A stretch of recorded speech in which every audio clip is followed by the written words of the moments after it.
we can get a little love to Sil Nation. Hey guys, Zach says shout out love this channel. to Sil Stay Nation. tuned. It's Coffee Talk with SLANDER. Give us a thumbs up and subscribe now. Wake up in the morning, eyes crusty, heavy yawning. My phone keep going off, so I shut off the alarm and then head into the kitchen to get the coffee brewing. French roast with French vanilla, my own French revolution. Next movement is to tune into Coffee Talk with Sil. My girl starts to yap if I tell her she needs to chill. I hear enough of the yapping from all of these goofy shills. Plus I'm trying to be informed of whatever's the latest deal. For real.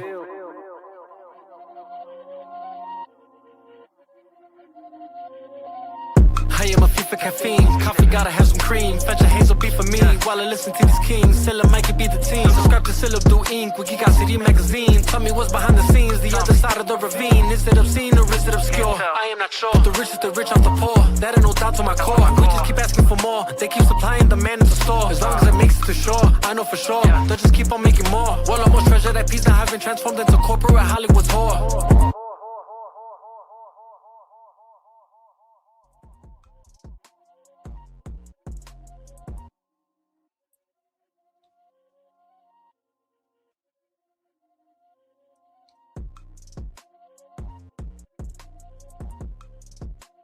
What's up? What's up? This is sylabdul here for Coffee Talk. This is the weekday pop-up show. I'm talking the latest in CBM and geek news of interest, plus the business behind it. We're just going to be kind of popping up during the weekdays when I'm able to.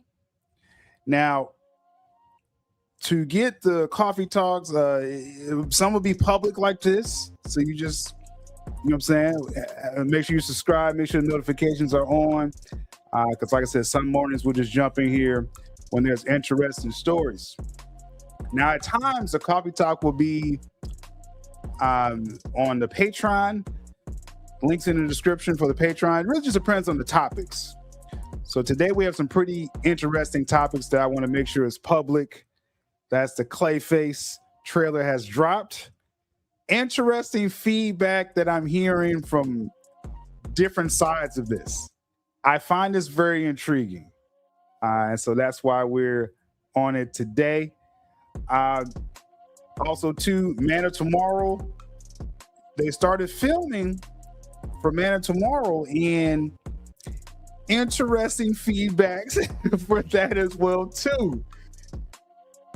And then also the Michael movie comes out, I think it is out today. And I'm going to be checking it out actually this weekend. But there's some interesting conversations surrounding that film as well, too. I wanted to make sure I got that on wax today. Much love to Sil Nation. I see Candor Zone. We're early. This is early. So those who catch this live, make sure you are active. Much appreciated. You catch us on the replay, much love. Make sure you smash the like with that as well, too. Again, Coffee Talks will pop up during the weekdays. And just be locked in. Like I say, either here on the public channel, it'll be some for YouTube members at times, too. And it will be on the Patreon. It just really depends on the topic. So, interesting topics today. Again, Candor Zone, what's good? Strong Arm, what's good with you, man? It's been a minute. It's been a minute, bro. Hey, you know, the call is still to restore, man. And hey, Zach is making things very interesting. So I'm sure those topics will pop up as well. Carlos, I see you in the chat as well, too. I know during the week, me and Carlos, we was trying to do a Wednesday thing, and just my schedule gets crazy during the week.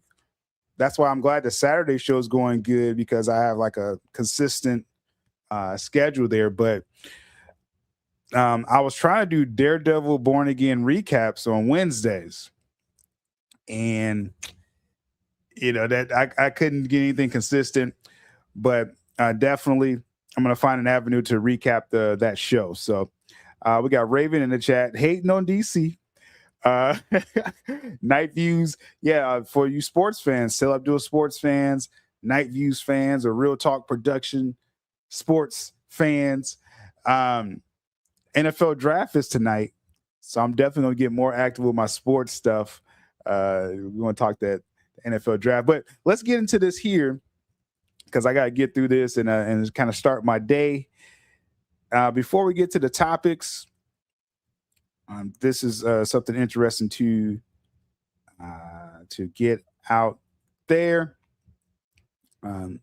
If you can see this here, today is the WBD Shareholders meeting. It's a virtual meeting, and I posted this on social media here that it's going to be at 10 a.m. Eastern.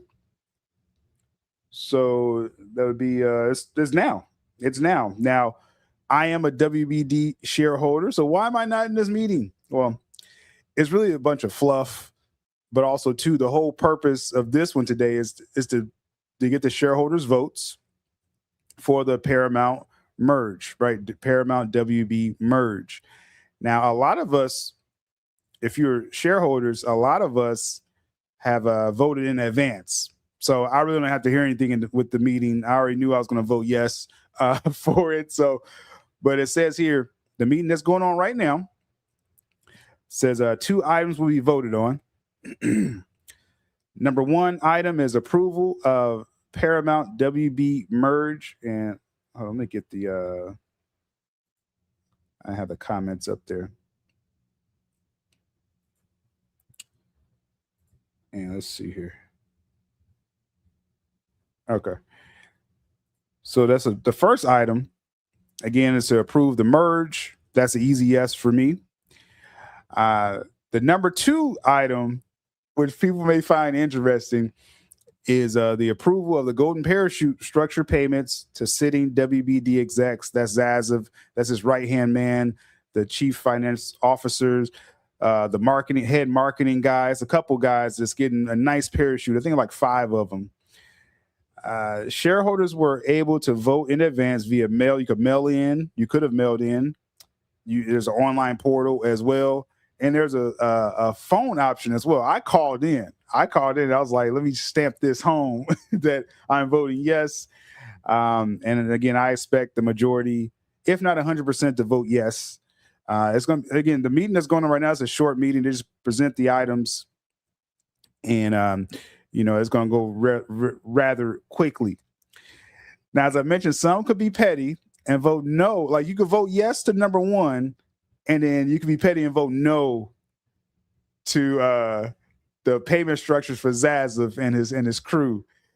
Now, it's petty, but let's say if everyone votes no, let's just 100% yes for number 1, 100% no for number 2. The merge will still go through. If people vote no for towards ZASLAV walking away with like $1 billion, this part of the deal is for him to walk away with the money. So it's really kind of, it's really like a cosmetic option right there. Number 2 really doesn't matter. He's still getting paid. It'll just be whatever avenue that they decide with that. But the most important thing is the first one. And that's what I kind of mentioned there. ZASLAV gets his money anyway. I expect no suspense today, as I said. And I think it's going to be, let's say, overwhelming majority voting yes. And, so I expect that to kind of come through pretty quick. I know a lot of people was pointing to this day like it was going to be some kind of suspense, but there's really it's not going to be any suspense with that, y'all. And now, not that I know all the shareholders, but enough that I've talked to for years. I've always been corresponding through emails and things like that. And I just feel the majority is going to vote yes on this. So as was stated recently, those within Paramount are expecting the deal to officially close as early as this July. So we shall see how, again, it's just a formality thing today. I think it's all going to go with no hitch. And then it's about the regulatory process. So what's interesting, as I said, probably like a week ago, and this is kind of a known thing, ZASLAV is out. He was pushing for the Netflix side because he would be able to stay longer with the Netflix deal. Now, I wish I would have brought the screenshots, but during the bidding process, when it was an open bid, Netflix, Paramount, couple months ago, a story came out that David Ellison would keep ZASLAV if, there would be a spot for him, with this deal. Well, after ZASLAV continued to ghost Ellison and, was really, and all the stories are coming out that he was finding any way to say no to Paramount, because even if ZASLAV stayed, he wouldn't have any power. And that's what bothered him more than anything, that if Paramount gets this, ZASLAV would lose all his power, but he could stay as a consultant. That's what they would have done. That was the original bid. After ZASLAV started acting funny with him, Ellison was like, okay, there's going to be no position for you now. so it was a chance for ZASLAV to stay, but he messed that up by doing the whole Netflix thing and trying to stay on longer with Netflix. Because if Netflix would have gotten this deal, everyone on the Warner Brothers side would have been super safe. Gunn, Safran, well, I will say it like this: Gunn and Safran, they would have had a better chance, because it's still due to the performances of Man of Tomorrow is really a big thing. Supergirl is throwing like a weird wrinkle to all this, because I didn't expect this to track so low as far as just what I'm hearing. The number that I was told for Supergirl, this was in like December, was like 375. Now I think Supergirl is going to struggle to get over 300, because at least 375 was Black Adam territory, and you could spin it that you at least broke even, allegedly. But now if you're struggling to get 300, and now I'm saying it's the 200 range, when I compare this to like the Marvels, that did 200 million for the MCU. I see Supergirl falling in that same line. Will that affect Gunn's position? I think it's a done deal as far as with Paramount. I think he's done. If Netflix would have gotten this and Supergirl failed, then it would have been all about Man of Tomorrow. All right. So that's where we're at. That's where we're at with that. And now all the trades are coming out and saying, what pretty much what I've been told the whole time, as far as this Paramount deal, ZASLAV's out. He's getting the big payout. All his main execs, they're out. This is what Discovery did when they took over Warner Media. It's a new exec crew. And that's what David Ellison is coming into the building with. So long story short, I'm expecting this vote to go rather easily pro Paramount. So we just wanted to get that out there. Interesting. What we saying in the chat here before we get to the main topics? Ravens Hayden, can we vote with Gunn outside of DC? No, that's not part of the votes, Raven. That's not part of the votes. Shout out to Jovic in the chat. We need some direction for DC from Paramount. Yeah, and I find it interesting, the discussions that Clayface is causing, I find very interesting. And then we're going to get into that right off the top. Superman made also a profit allegedly.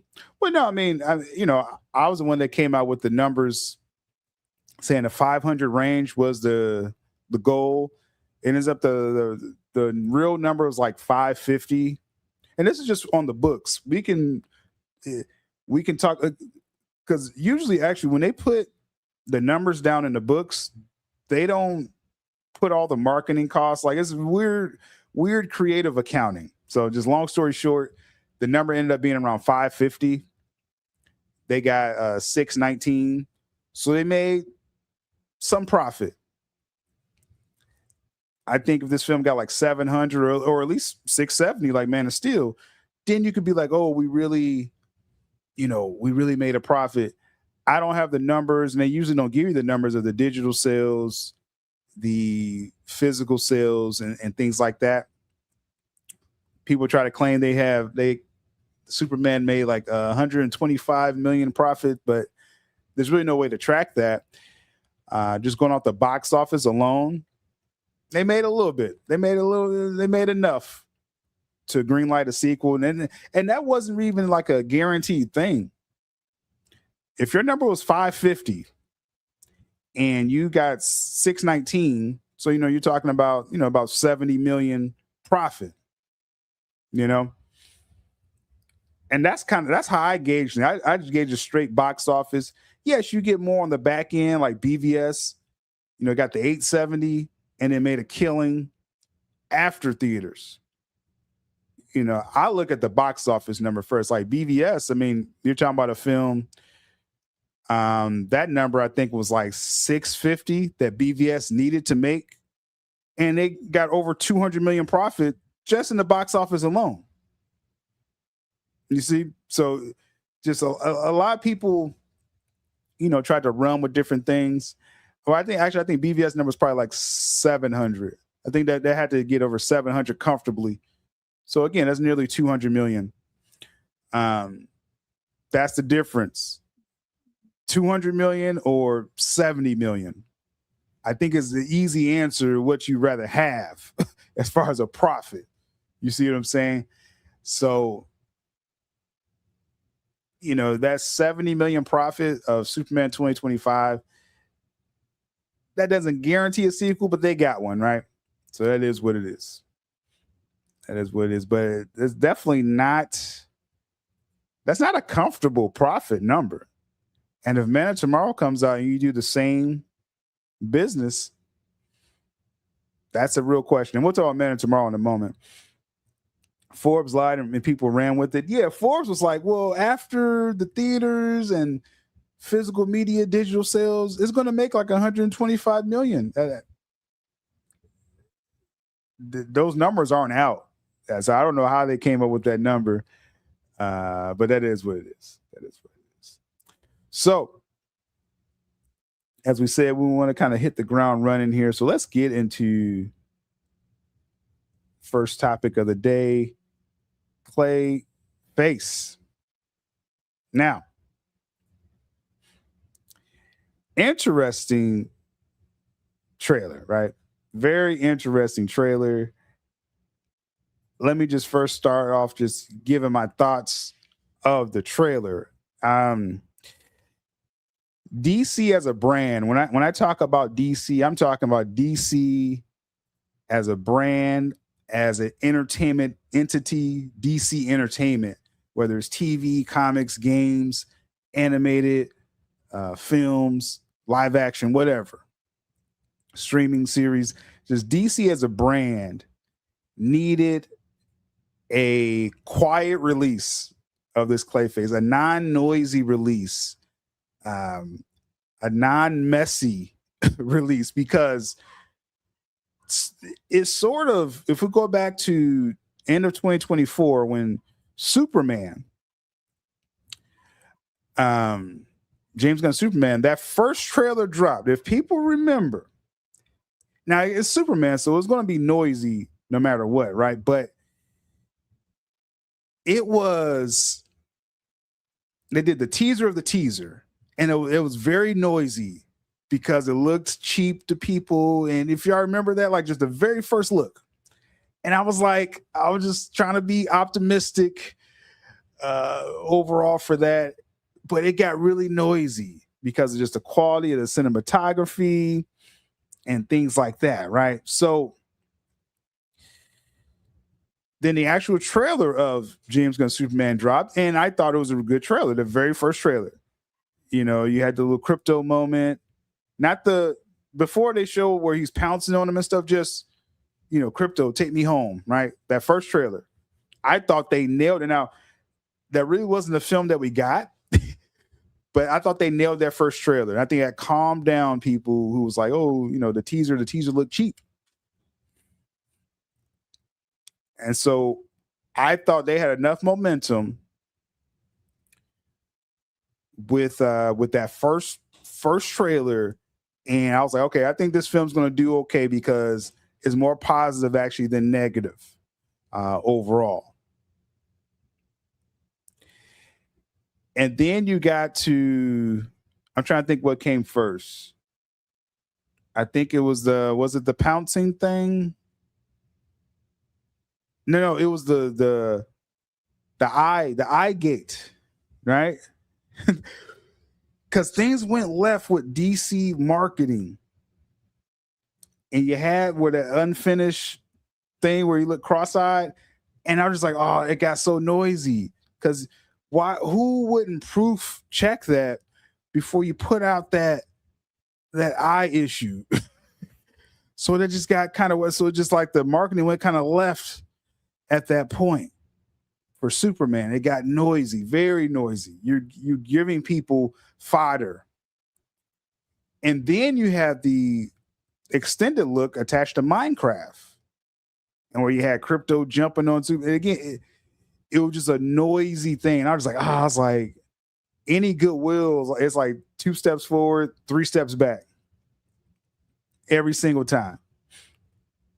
His eye is still off. That's why. So it's like,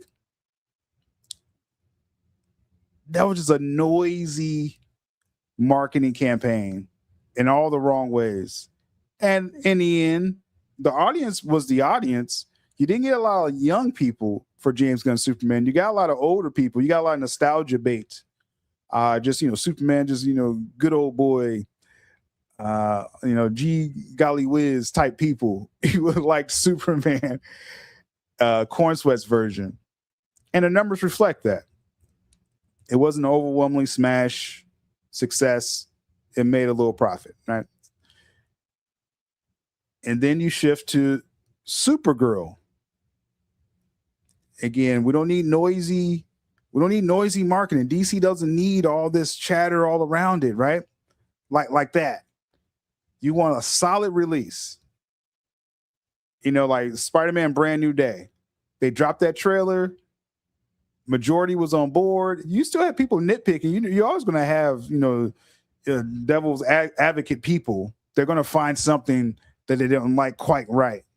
But the majority was like, this is Spider-Man. This feels good. Punisher's in there.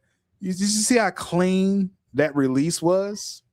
DC needed something like that. So Supergirl, automatically, Gunn was talking too much, talking about girl power, and females can be messy, just like men. No, just drop the footage and let's see what we got, right? Let's see what we got. And the whole Guardians comments, Gunn introduced that. Again, it's James Gunn talking too much around these films. You should have allowed Craig Gillespie, the director. I'd rather see his face talking. And actually, we don't got to see the director. Just show us the goods, right? And so Supergirl, you got, again, just the backlash of it. It's similar to Guardians. And then people seeing the footage. It's not that Supergirl, and this is just my opinion. People gonna have different opinions here, but to me, with Supergirl, it's not that it looks bad. It's that it's not blowing away people. That's what I'm kind of gauging with the Supergirl conversation and the marketing. I think it's actually going to be a solid film. I like the director, Craig Gillespie. I think Millie Alcock's going to kill it in the film. And a little bit we get of Jason Momoa, I think it's going to be fun. I think it's going to be a fun film, y'all, Supergirl. Inconsequential, fun film. It's just not enough people are going to care. Not enough people are going to care about Supergirl. It's just the feedback that I'm seeing. So you had that Supergirl footage at CinemaCon. And you had some shields in there, and even the shields weren't glazing Supergirl. They were hyping Clayface, and again, we'll talk more about this footage in a moment, but I'm kind of just setting up the DC angle here. Clayface, what we got was exactly what they explained at CinemaCon. That was the most interesting thing they had. That doesn't sound good for Supergirl, you see? So again, noisy, feeling around Supergirl. And let's not forget Brown Lanterns. Oh my goodness. Do you see how every DC thing has been having this overwhelmingly negative connotation, not just trolls. These things have not been blowing people away. I mean, Superman, off the strength of the Superman brand, you were going to get 600 million. If it just wasn't, if it was the worst film ever, then yeah, you would have gotten less. But as I rank my Superman films, I don't think Gunn's Superman is top tier, but it's not the worst either. So you're going to make a little profit there off the brand. But now with the Lanterns thing, just extremely just bad creative choices. You had Grant Morrison, the great Grant Morrison, DC writer. He came out and was like, this is stupid. What are they doing with Lanterns? Where's the green? And Lindelof, if you think comic books are just silly, then you're in the wrong line of work. Writing a CBM series. Why would you take on something you don't have any reverence for? So creative choices has been a problem with DC up to this point. A strong arm.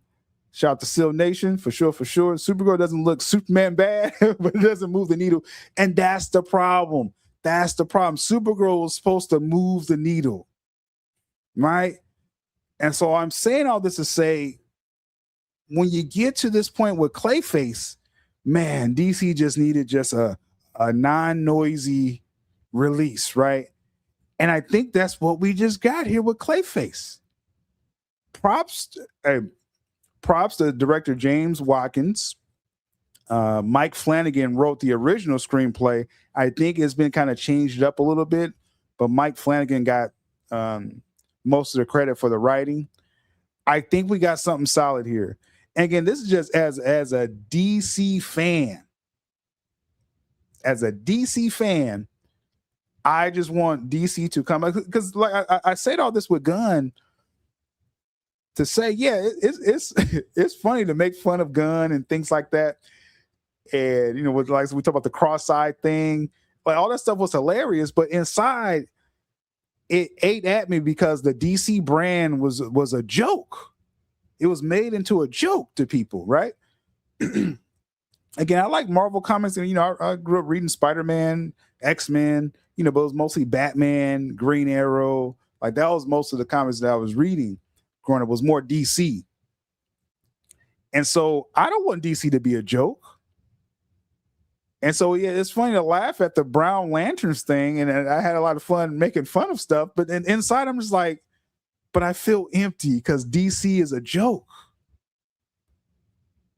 So I needed Clayface just a trailer just to come out, just be normal, just be a normal release. And I got to say, overwhelmingly, just feedback. We're talking about general audience. Now, enough of an audience is not going to, as far as general audience, they're not really going to know Clayface. So you got to sell this as a straight horror film, which is what they're doing. Body horror. It's some great shots in this trailer, and we'll get more into it. But the hardcores, this had to land well with hardcore DC people, because we're the mouthpiece to let people know that, oh, yes, it's DC related. Yeah, he's in the Batman world, but this film, and based off the synopsis of this film and this footage that we saw, you don't need Batman. And that's a win. That's a win right there just for DC marketing. That you presented this footage and said, oh, this is the villain or whatever he's going to be. I'm assuming he's going to be a villain. His origin story, and he basically, he's going to be, mutilated, and then given the, you're going to see his origin to becoming Clayface, and then he's going to get his revenge, right? So this is a villain story. This is a villain story. And this is great for DC as a brand, because this keeps the door open for low budget, auteur type of projects, like Todd Phillips' Joker. No, he spent like less than $60 million on the first Joker. We're not going to talk about Folly I Do, because that'll start fights, right? But I thought it was an okay film, but we ain't going to talk about that. The first Joker, again, these low budget auteur type films, you need great performances. It needs to look good. It can't look cheap. And let's see what we got, right? Now, this film, again, Clayface, directed by James Watkins, tracks the origins of the shape-shifting villain, starring Tom Rhys Harries. I think this dude's going to eat. I think he's going to eat in this film. We need a great performance. It's embracing the dark tone. It's not written by James Gunn. I mean, I know there's Gunn fans out there, but I'm sorry that doesn't play what we've seen. The year of Gunn, 2025, Creature Commandos, which I thought was actually decent, obscure type stuff. Not enough, the general audience don't even know Creature Commandos exists. So it was for the hardcores. And it was very interesting story. I like the Easter eggs, but the finale dropped the ball. James Gunn has fallen into like J.J. Abrams territory for me, specifically with DC. Because we always talk about Marvel and Guardians. Nicole Perlman gave James Gunn an alley-oop for Guardians, and James Gunn made it his own. He made it a trilogy. Props to him for that. The Marvel Machine plus Nicole Perlman. That's how you got Guardians. With his DC stuff, he has interesting stories. Then he kind of drops the ball with the finale. Peacemaker season 2. Some of the best character stuff James Gunn has written. I think he's good with this character stuff. And that's why obscure characters are good for him, because he can go either way with it. But the Peacemaker season 2 finale dropped the ball.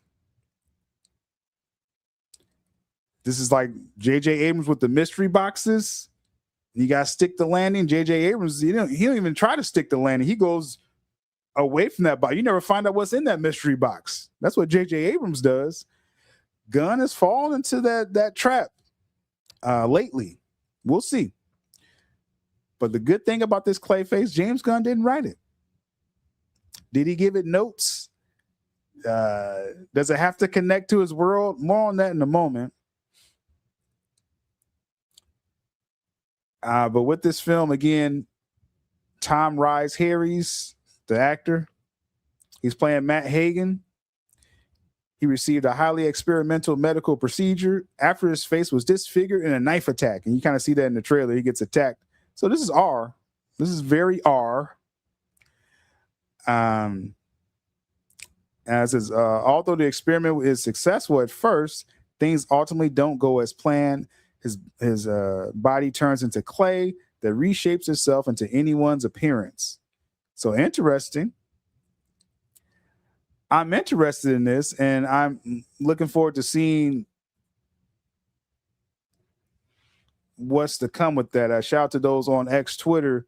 Script by Mike Flanagan will elevate this film. Yeah, and he wrote the original script, and then they kind of doctored it up, which I'm still nervous about that. What did they really change from Mike Flanagan's script? But definitely, I was on board immediately that Flanagan wrote this. So the only thing that this film could drop the ball to me is, if you remember from the animated series, Matt Hagen, he was a jerk. He was doing shady stuff to get the, to get the goop. So I just hope they make sure, and again, I'm trusting Mike Flanagan here, but Hagen, he has to be a jerk. He has to be someone, so when he's going through this, you're not super sympathetic, like, oh, his body's changing, poor guy. It's like, nah, this guy was doing some shady stuff, and yeah, it's unfortunate. Let's see what happens, right? So that's what I want to see in this film, and him to get his revenge on people. And you don't need Batman in the story, in his origin story. So that's a win in itself, the premise of the film, and let's see what we got, right? So I like the trailer. Again, I like the tone. I think the performance is going to be great. And when I say saving DC, I'm talking about the DC brand. Will this save James Gunn? This film's not going to make enough money for that. People got to remember, It's on record. They supposedly spent $40 million. I was hearing recently they actually spent a little bit more than that. Maybe the number they put down, or maybe they put down 45 million would be the number. But overall, this film has to make close to 130. And that could be an issue there where this film won't make enough. Right? You compare it to what was that Weapons film? What was the Weapons box office? Because they're spending similar to Weapons. That's the Zach Kreger horror successful film. They got nearly 300 million. So with these horror films, you got to hit domestically. It's rare that internationally picks up on American horror films like Weapons, but that's why they got Oscar-winning people in that film. The supporting actress, she got an Oscar for it, and Zach Kreger's one of the hot names out there, right? That's a rare thing to spend around 40 million horror and get 300 million in the box office. This film, it'll be happy to get 100 million. But it's all about the word of mouth. But I think it can get around 100 million. And I think they will be actually happy with that. And that can encourage more original, not original, but just auteur quality. If you're not doing big blockbusters like DC, big blockbusters, you got to have Batman, you got to have Justice League or something. But Batman has to be a part of, if you really want to have big box office success. We've tried Superman a couple of times. The best we got was 2013 Man of Steel. Internationally, people get so caught up in just one area. You don't spend $200 million on a film just for one area to like it. Not in America, at least. You want that international buzz. Man of Steel had that. What changed so much in 13 years, 12 years, whatever, for James Gunn Superman to kind of torpedo in China, Japan, Spain, France, Germany? It made a little money there, but it lagged a little bit. Even UK didn't fully blow the doors off for James Gunn Superman compared to Man of Steel. So that's why I say, if you want big box office success for DC, you got to have Batman. If you're going to spend that much money, you got to stop playing with these. And I think David Ellison's going to get this. Paramount's going to understand that. Is that spectacle films, it's got to be Batman, Justice League related. If a character pops off, then you can spin them off. I wouldn't even have a solo Superman film anymore. I'm going to be quite honest. You had it set up great with Henry Cavill, Man of Steel. You go to BVS. After BVS, you did BVS. You threw Batman in there because they said, we got the box office has to go up. Think of it like this. Okay, when Man of Steel came out 2013, 670 in the box office. And then you do Man of Steel 2 immediately. Is that $1 billion then? That's just interesting as a Superman solo. Now, after the Snyder Cut, there's no question you do Man of Steel 2 with Cavill now with the star power that Cavill has received post Man of Steel. You had $1 billion film right there, Man of Steel 2 with Cavill. But if you just start in the cinematic universe, Superman, we're seeing the numbers. Superman's not enough. You got to have Batman. That's the point. That's the point as far as, again, big blockbusters. But if you want to do smaller films like Joker, like Clayface, spend less than 50 million, and you can get these stories out there. You can do a Catwoman film, right? You could do a Scarecrow. And some of this stuff don't have to be in the theaters. You can do what Marvel's doing, these special presentations. You got the Punisher one-shot film. One-shot it was a special presentation on Disney Plus. Could they have gone to the theaters with that film? Yeah, but you're gonna start seeing these studios saying, okay, do I really want to spend $100 million and try to push a Punisher film? Or should I just make that a one shot? This Clayface film, be honest, this could have been like a one shot on HBO Max. I think it would have worked. But if we're going to theaters, let's see what we got, right? So that's just a difference. You either got to swing big, and Batman has to be a part of it, big blockbusters, or you can go smaller stories like this. Just keep that budget under control, right? So I like what we got. I like what we received with this trailer overall, right? It's some nice shots in this as well too. Let me and actually, yeah, before the trailer dropped, they was doing some good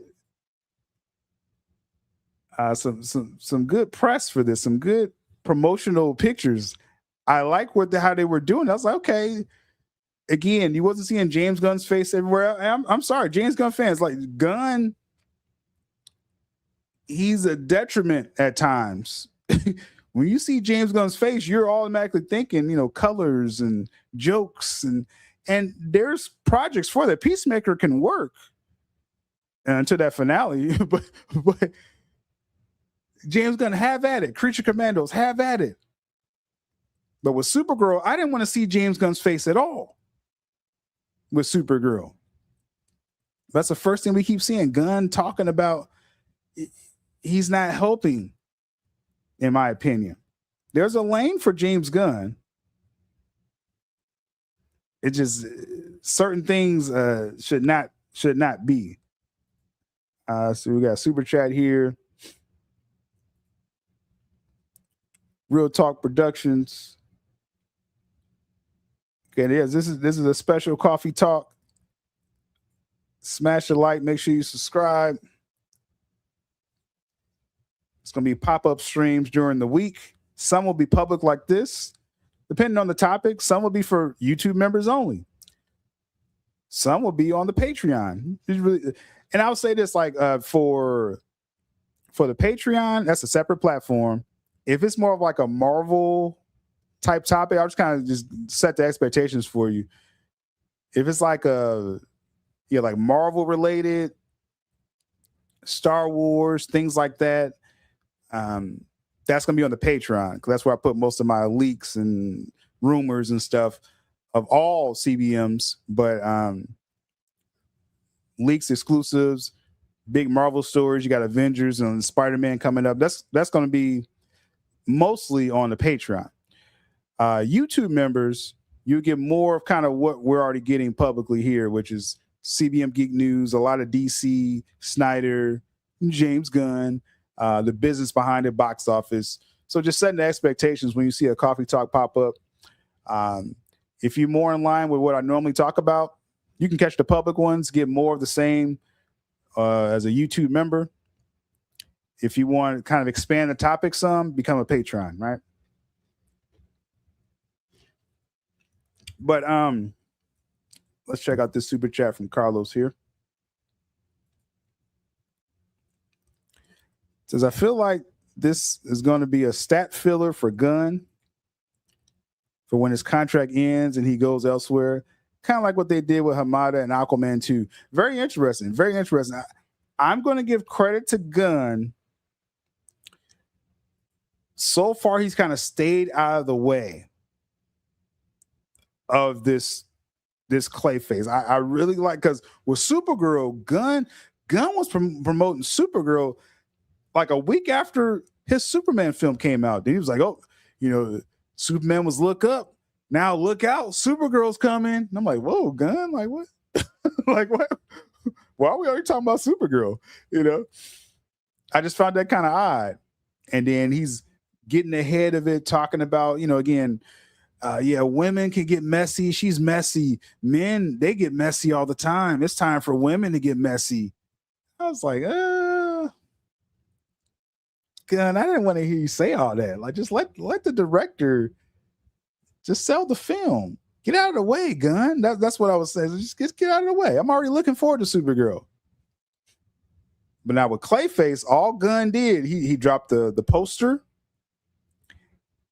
and then he put the link for the trailer, and then he pieced out. I was like, perfect, Gunn. Just sit this one out. Sit this one out, right? You just, go talk about Batmite or something over there.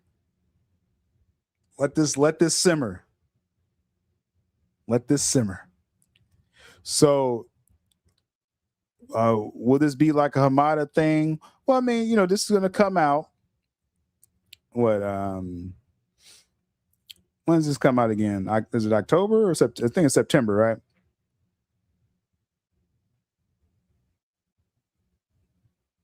So it's coming out this fall.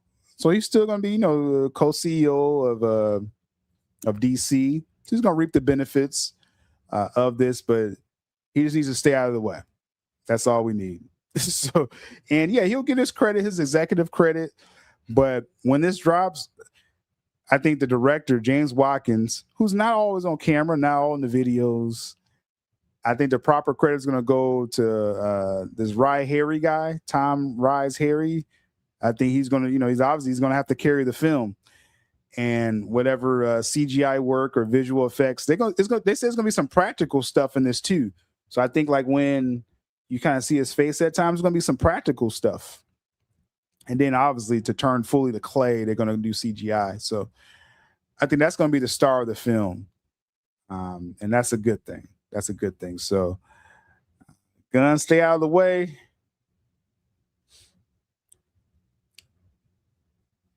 And shout out to Carlos for the super chat. Let's give him the drop.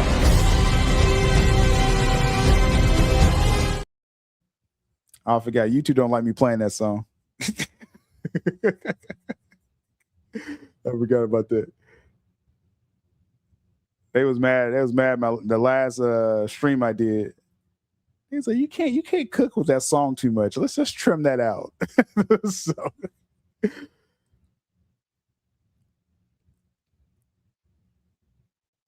So I thought the promotion was good leading up to this trailer, right? And then getting the trailer, we got some great shots. Then we got some great shots in this. On the top right, that's kind of like if I'm not mistaken, let me see, the old school Clayface. No, he didn't have a mask like that. I was thinking of something else, but you see again a lot of good shots, and again the whole bandage thing. That's all performance there. That's why this Tom Rise Harry's guy, I think he's going to really just sell this film, right? Towards the bottom, the second from the bottom on the left, again, full clay mode, great. Right to the right of that, you have, again, his eye. It's going to be that body horror moments. It's going to, going to freak people out, I think, in this film. And great shot down there on the bottom right where it's he goes full Clayface. I like what I'm seeing with this. And another standout that people mentioned on this is obviously you got that Mace, the head buster. That was a nice little, again, Easter egg. Exactly. The cinematography looked good. It looks like a solid film. I like the tone. The performance has to be good. That's the only question mark. Like, can this guy, really sell this film by his performance? And if he does, then I think we have a solid hit here. I think it can make us 100 million. It needs to make 100 million for the books. Again, it's always creative accounting. They probably spend more money over here, and they end up spending more than that. But just for the books, this film needs to make 100 million, and it just needs to have a solid opening. It needs to have decent word of mouth for a horror film, meaning like a B+ would be great for horror. We talk about the slate for this year all the time. Let me see.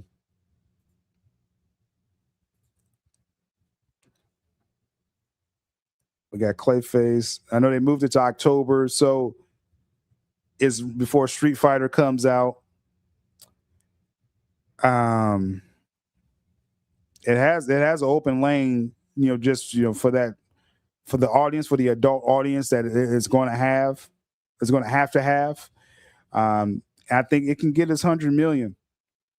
And why am I pulling for that? It's not about Gunn. And again, not trying to make this like a hate thing about Gunn. It's just DC, again, as a brand, just need to be taken seriously for a minute here. Just like Joker. We just need a moment to be taken seriously. No matter who's directing it or writing it, there's got to be people of quality. Gunn had his whole lane of all these projects he wants to do. And like I said, with Supergirl, I think they kind of rushed to put this Clayface trailer out because CinemaCon, as I covered just recently, it bombed at CinemaCon. DC bombed at CinemaCon.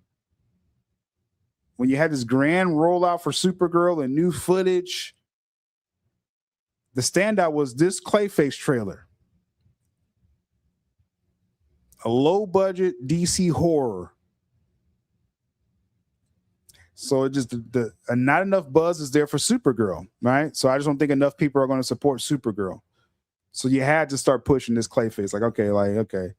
Lanterns, people calling it brown lanterns.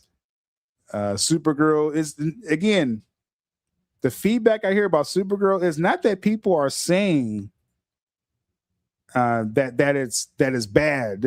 People aren't saying Supergirl is bad or it just looks bad. They're just saying either I've seen this before with Guardians or just it's not enough. It's just okay. That's what Supergirl is, not blowing people away. And all Supergirl had to do was kind of just not copy Guardians. And I said this before as far as with Guardians. Guardians is a good film. Again, we talked about the Marvel Machine, Nicole Perlman. You had everything cooking for Guardians. Supergirl should be something distinct from that. Like, why are we trying to copy a style we've seen before? Like Clayface, do your own thing. Or don't just repeat what's been done, just, blatantly. That's what we're saying with DC. With Supergirl, it's going to be just another film. And that's a shame. But that's how it's lining up. So you got to start talking about Clayface. Okay, we got something different here. Okay. Does this move you? All right. 45 million on Clayface is wild. 5 million of that could have been used to add green to lanterns. Carlos, again from the top rope.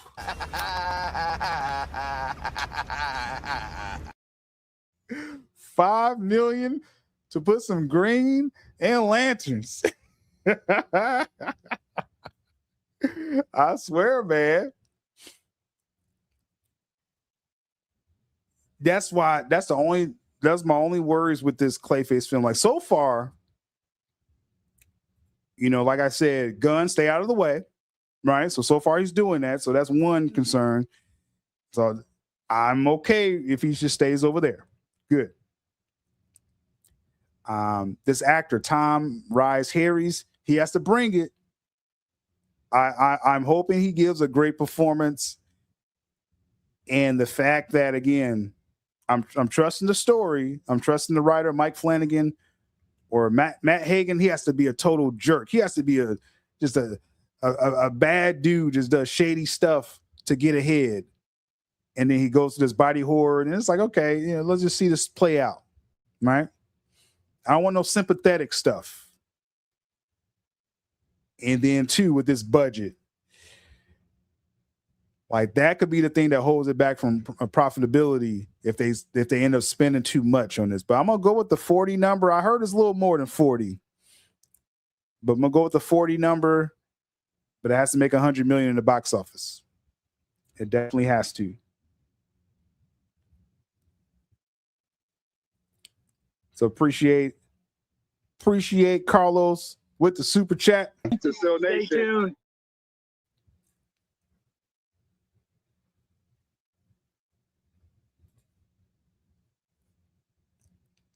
Let's see. Carlos with the two-piece says Paramount approves ZASLAV got rejected according to discussing film on Twitter. There's no surprise. There's no surprise.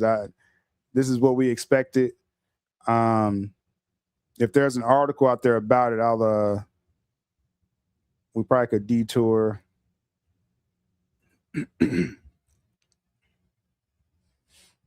But I told you, I was like, this is going to be an open and shut vote. It happened just an hour ago, right? As far as the voting. And apparently the meeting, they decided there's less than 10 minutes. Okay. They decided there's less than 10 minutes to get ZASLAV up out of here. Well, it's really to approve the deal. But it's like, it's a wrap. I told y'all it wasn't going to be any suspense about the vote. Like, again, I don't know every shareholder, but enough of them was like, yeah, it's going down. Let's see. Let me pull up the article.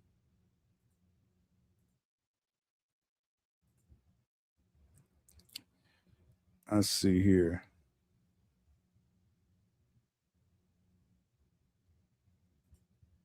I gotta move this out the way real quick.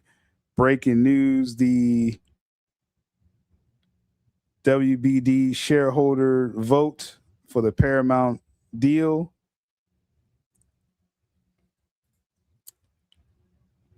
has been approved as a yes to Paramount. No surprise. I told you at the top of this show, I said I'm expecting a large majority, if not 100%. That's what I was expecting.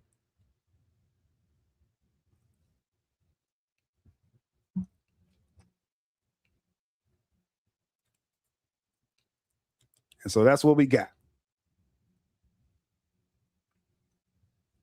So what does this mean? We'll talk about the next steps.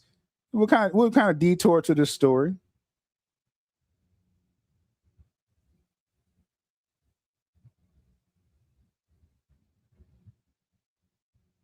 Let's see.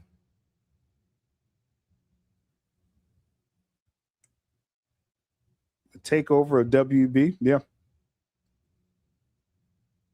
Okay, we got the article up here. We'll go through this. We'll go through this live.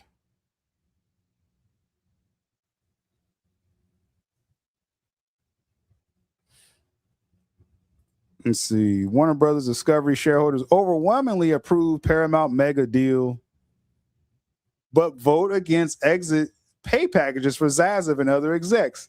Now, we talked about the two items. We opened up the show talking about this, right? And now it's inconsequential that they voted against ZASLAV. It just means they're going to pay him a different way. So we knew this was coming. But enough people, I said they'll be petty. If you go back to the beginning of this video just today, I was like, okay, everyone's going to vote yes to the Paramount side. There's going to be enough petty people to vote no to the number two option or the number two item, which is ZASLAV's golden parachute package, right? So let's see what they're saying.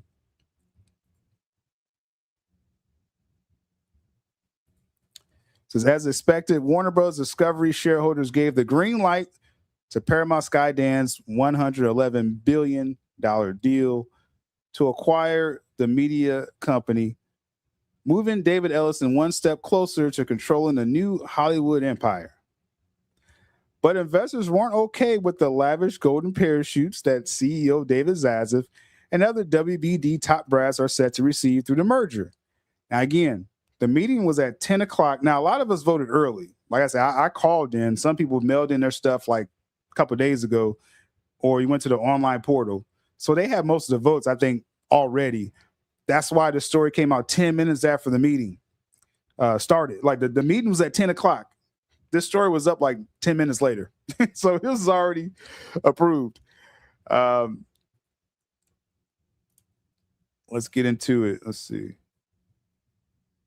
At the special meeting of WBD shareholders Thursday morning, which was held virtually, investors voted overwhelmingly in favor of the Paramount deal, comprising $31 per share. in cash for Warner Bros. Discovery, according to WBD. Now, why did we all vote yes? As far as we're talking about shareholders, it was a better value than Netflix the entire time, and our shares, our profits have gone up by accepting this deal.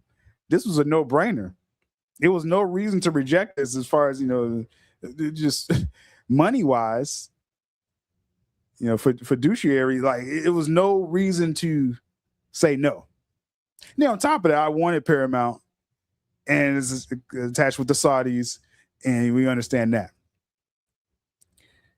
ZASLAV was trying to push Paramount away the entire time because ZASLAV knew he would lose power, and ultimately he'll be out with the Paramount deal. He'll be able to stay on longer if it was Netflix. So this is selfish reasons that ZASLAV wanted Netflix to get this. But for us shareholders, we were getting less value with the Netflix deal. So it's very clear that all the news is out there. So I knew enough petty people will say no to his golden parachute. It says, however, a majority of Warner Brothers shareholders voted against the compensation packages for ZASLAV and WBD's other named executive officers in connection with the Paramount merger. It's a purely symbolic rebuke. The shareholder advisory vote is non-binding, meaning WBD Discovery Board can go ahead with the payouts as planned anyway. But it shows, see, and this is what I said at the top of the show. This is just a cosmetic thing. The shareholders, this is the shareholders saying that they're tired of ZASLAV shenanigans, mostly with how this deal went about, trying to push Netflix on us. And we're getting less money with Netflix. So this is like a symbolic rebuke on ZASLAV, and don't let the door hit you on the way out. This is what this is. Says it shows WBD shareholders aren't happy by the generous payments to company's outgoing executive team, and comes after shareholders last year also voted against his executive compensation packages. But just long story short with this, it was two options: to vote yes to the Paramount deal merge, two, if you approve this golden parachute. The golden parachute is built into number one. So this is just purely, like I said, it wasn't going to stop the deal if you rejected his golden parachute, but it's just saying, F you ZASLAV. That's pretty much what that's pretty much what that was.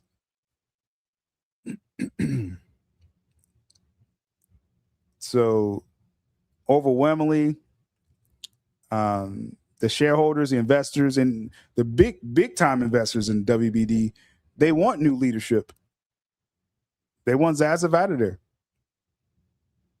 So that's why it would have been very interesting if Netflix got to the point where they was able to vote. They got pulled out before then, but if it would have got to the vote, that would have been a very interesting vote. I would have voted no, all right, for Netflix. They were already sending out the paperwork to get us ready to vote for Netflix like last month. And I was prepared to say no to Netflix, but that would have been interesting if they got to an open vote. So that's interesting. A symbolic rebuke of David ZASLAV and his top execs, but they still gonna get their money. But they know the people wasn't rocking with them, and that's interesting. Let's see here. Let's catch up. We got a couple super chats. All right, we already said that one, right? Okay. Let's go. All right. Neo Sevens, Paramount was always the better deal, despite what the Netfluencers say. Yeah, the entire time. And this is accumulative why the shareholders, the investors, why they wanted to reject ZASLAV like this, because he saw ZASLAV was playing with us, man. And it was all, again, for selfish reasons. The story's out there now. That, he'd rather stay on and get more credit and get the status instead of leaving with the money. If he would have stayed, he still would have been getting money. You saw all the stocks he was cashing out on. And so ZASLAV was going to be a billionaire either way. But he's losing his status. He's losing his power. And like I said, new leadership, David Ellison just smartly played this perfectly, this hostile takeover. If people remember, he was like, I'm going to go straight to the shareholders because there's more value, right? So at times I didn't understand the steps that Paramount was taking, that David Ellison was taking, but he saw the end game, and it was about, again, and we're going to vote yes for better value. Why was ZASLAV hiding the value from the shareholders? That's pretty shady, right? That's pretty shady tactics, man. And again, that's why they all voted no.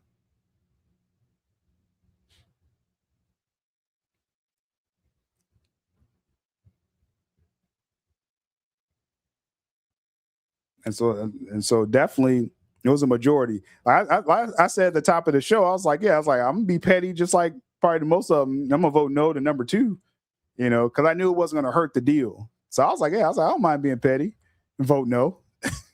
I didn't know everyone was gonna do that. But I was like, it's gonna be some more petty people like me, and they're gonna vote no to number 2, and they did. They did. That's wild. But definitely, Paramount was always a better deal. And as we've been saying on the weekly show, on the Saturday show, I think it's the best option to get JL2 in theaters. With Netflix, it wasn't no guarantee. It just wasn't. It was all hopes and wishes as far as with Netflix and justice. And justice as well. So we didn't have anything promised with Netflix. I don't care what anyone was trying to tell you.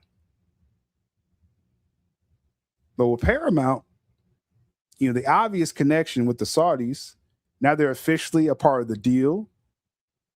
But David Ellison may beat the Saudis to it. Ellison may do the Snyderverse before them. So I just think we got a better chance on this option. And then plus my profits has gone up with WBD and other shareholders. So this is a win-win-win overall.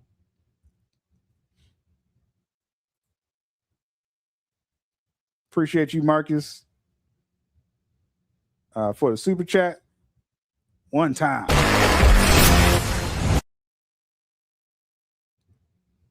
Good stuff. Good stuff. Breaking news, if y'all didn't see it yet, if y'all coming in here late, the WBD shareholders in under 10 minutes have declared that it is a yes for the Paramount WB merger and a no to ZASLAV golden parachute, though he's still going to get his money. But it's very symbolic. When you see the people ain't rocking with you, like that has to hurt. That has to hurt. Let's see what we're saying in the chat. Oh man, we got Sherry in the chat.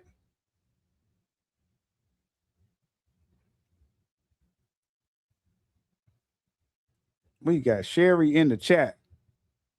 I don't got my Ric Flair thing anymore. I had a specialized, it was a couple years ago, I had a specialized drop for Sherry. We just have to imagine the fire. Let's shout out to Sherry in the chat.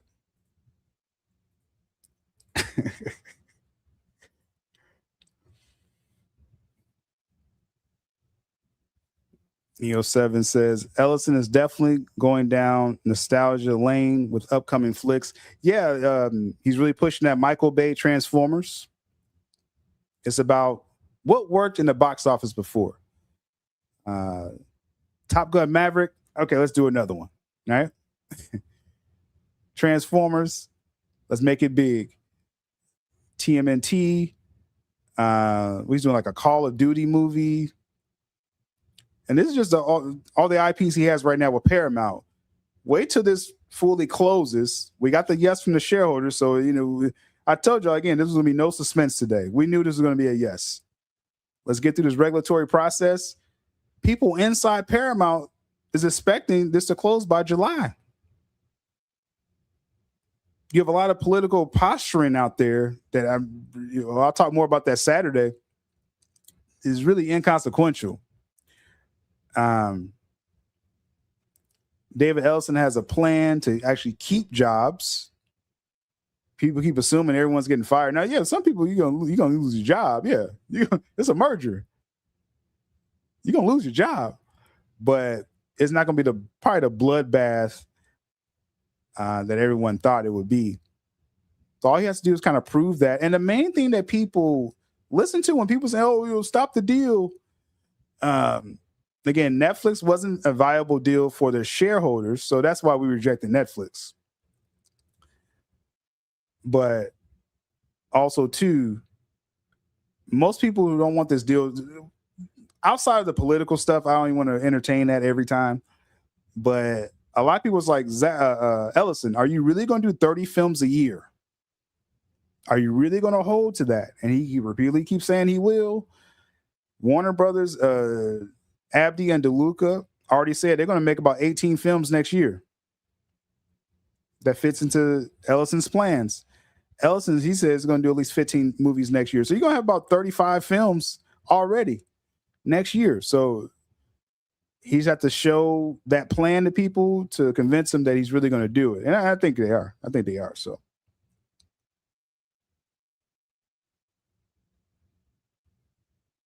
Shout out to Neo Sevens one time. Awesome run, Zach. That was incredible. That was amazing. That was fun. That was fun. Yeah, we got to bring back all the old drops. You about to lose your job. I need the Sherry drop. Yeah, Rush Hour 4 is coming.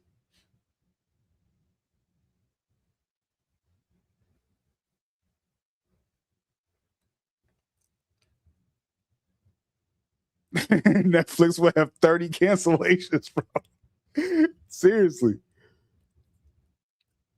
So yeah, we knew this was going to be a quick process here with the. I said this. I think I was talking about this yesterday. I was like, yeah, this ain't going to be. It's going to be a quick process, y'all. We knew it.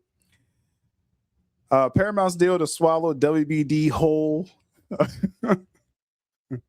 Clinched in February, after Netflix declined to up its offer for Warner Brothers. Netflix got priced out. Pack it up. It's still pending regulatory approvals by the Justice Department and European entities. The European entities, they're not going to stop nothing. I'll just say that. It's not known whether regulators will seek to impose certain conditions on the merger. Oh, and one condition that is being pushed, and this is the funny thing, Netflix is trying to. Okay, Netflix thinks if Paramount, you know how the current structure is with Netflix, they get licensing, they license films out from people. That's what I'm trying to say. And so they had this deal with Warner Brothers, with other studios, Sony, where their films do their thing. Let's say Sony. Sony's films comes out in theaters. It does its run. Then it does its digital sales. And then when it's ready to start streaming, it comes to Netflix. And so Netflix had these different deals. So like with a Warner Brothers, they would get certain films after. For Warner Brothers, the film would be in theaters, digital sales, HBO Max, And then it'll be some licensing thing with Netflix, mostly outside the States. So with Paramount already having its own films and getting Warner Brothers, Netflix is like, are they really going to do business with us like that again? So Netflix is trying to go to the people in Congress, trying to get them to impose, saying, hey, you guys still got to license these films out or honor these deals. So it's really now Netflix is trying to say, no, we ain't trying to influence nothing, but they're already caught. Netflix, y'all, just like y'all influencers, y'all really not telling the entire truth. Just, we know y'all doing some backdoor stuff. Y'all probably into stuff like that. And now it's coming out in trades, and people are saying, oh, Netflix is kind of trying to influence political figures to go after this Paramount deal. So it will be some kind of side thing that Netflix, they'll be like, okay, can you give Netflix a couple films, every 90 days or something like that? It's real weak. When's the next Zack Snyder film, Netflix? That's all I want to hear from them. Netflix is being as petty as their influencers. I mean, it's like, come on, man. We thinking like, okay, Netflix out the way. We trying to go forward with this Paramount. We're looking at the Saudis connection. And then Netflix just pops up. I know that ain't who I think it is. Every time Netflix says something, Netflix influencers say something, it's like, oh no. I know they ain't Netflix talking. I know they ain't who I think it is. Little Big Brother. Go watch ATL.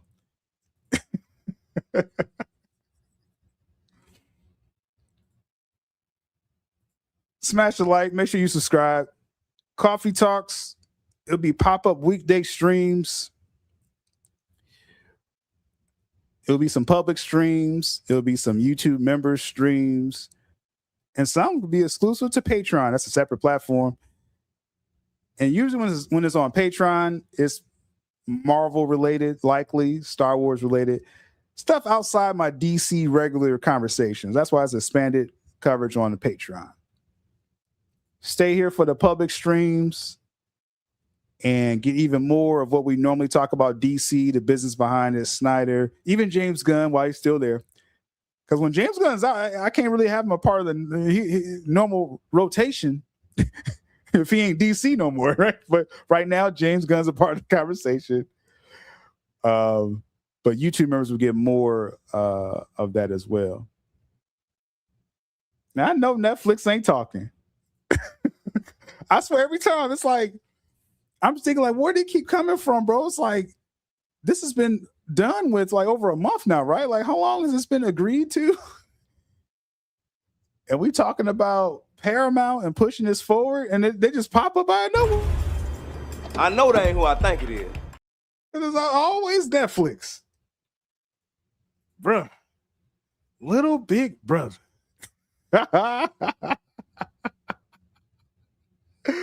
Boy, stop.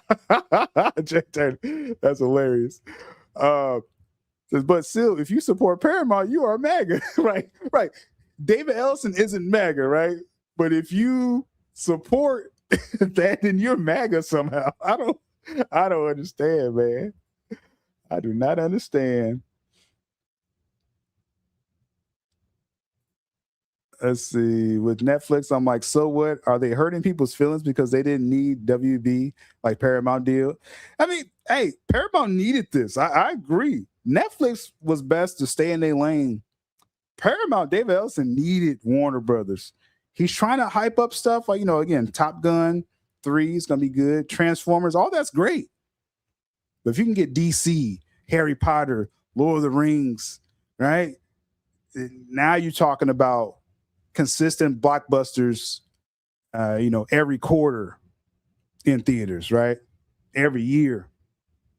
So, yeah, I think this all ended up best for everyone involved. Really do.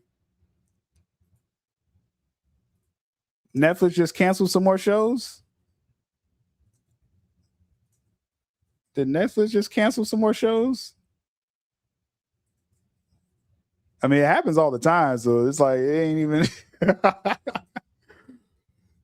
It's like it's just a Thursday for them. It says Netflix, yeah, they canceled about 10 original shows just this year alone. Among them, Terminator Zero. Like that, I thought that was a good show. I thought that was some of the best stuff they had on Netflix. You know, and we don't hear about Twilight of the Gods. It's just, and I'm fine with Netflix, you know, trying different shows and, you know, different methods for their original films and things like that. It hardly gives you confidence that they're going to really carry over projects like we talk about Zack Snyder, the Armyverse, Rebel Moon, you know, LA SWAT, Twilight of the Gods. Like Netflix is notoriously they pull out on creators all the time. So I mean, is that where I want the Snyderverse to live? Can I trust that they're going to continue, you know, and do spinoffs and things like that? No, Netflix ain't the place for a cinematic universe.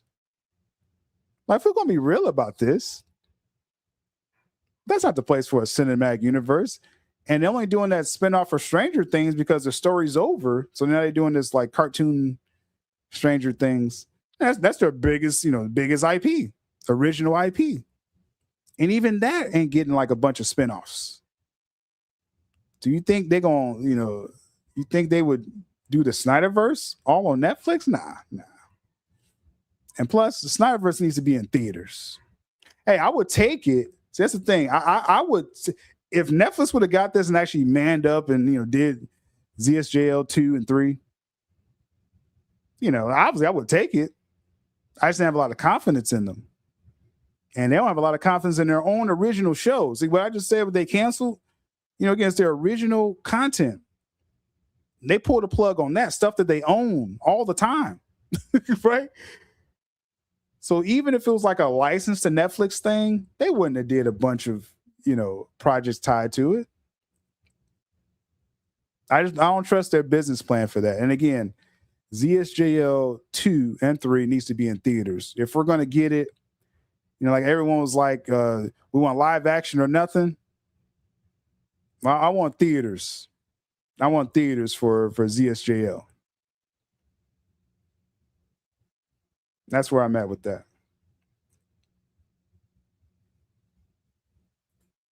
They had deadbeat dad. That's crazy.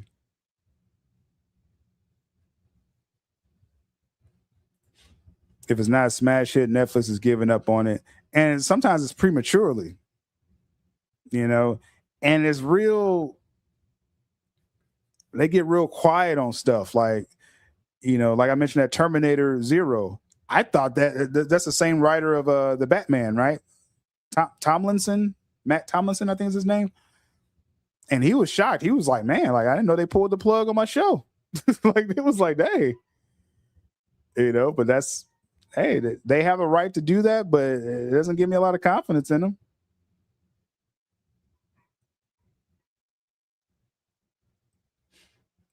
So it's interesting. Do we got more in this here? Let's see.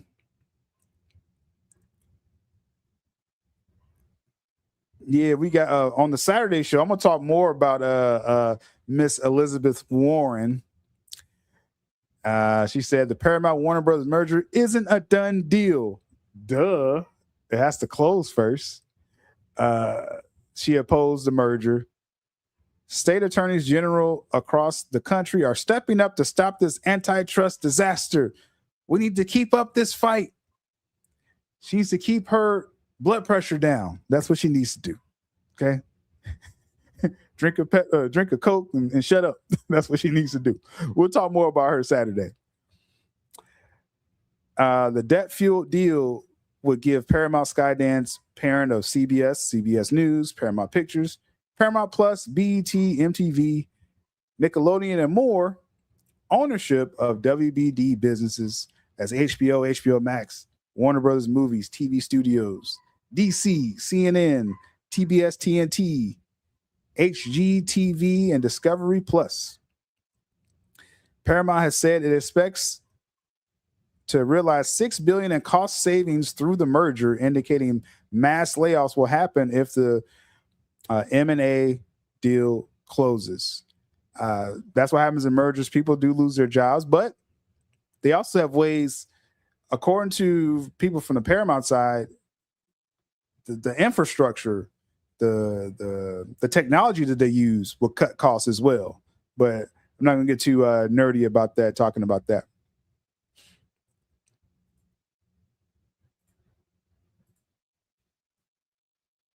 Any news on My Adventures of Superman and Cape Crusader? Amazon should be announcing Cape Crusader. They'll probably announce it during Comic-Con or something. Not that they're going to have a panel, but probably this summer we'll hear about when Cape Crusader's coming out. Looking forward to that season 2. My Adventures of Superman, I think the voice guy for Superman, he said we should get an update this year as well. So we know both of those things are coming. Yeah. So yeah, we'll check that out.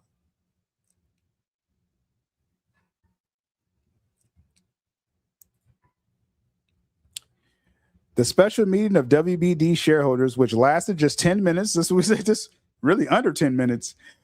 The meeting lasted 10 minutes, and this article was already ready to go. So we knew it was a done deal before today. ZASLAV was in attendance, so he was there when people voted no to him. And those that voted, again, you had to have owned WBD stock as of March 20th. So that was before the 20th of March for that. We got a statement from WBD. It says, we appreciate the support and confidence our stockholders have placed in us to unlock the full value of our world-class entertainment portfolio. Real quick, who's Piazza? Hold on. Oh, it's the chairman. Okay.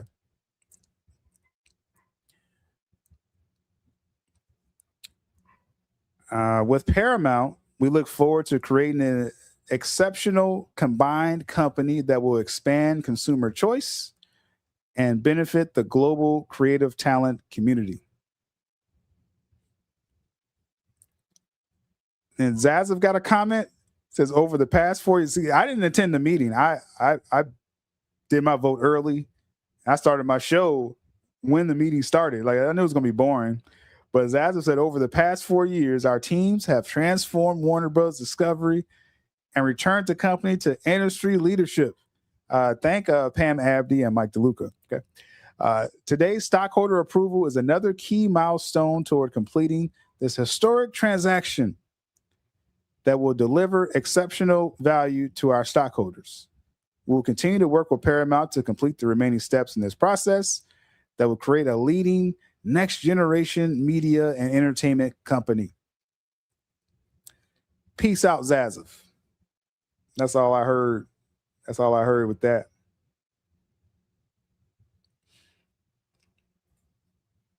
Pack it up.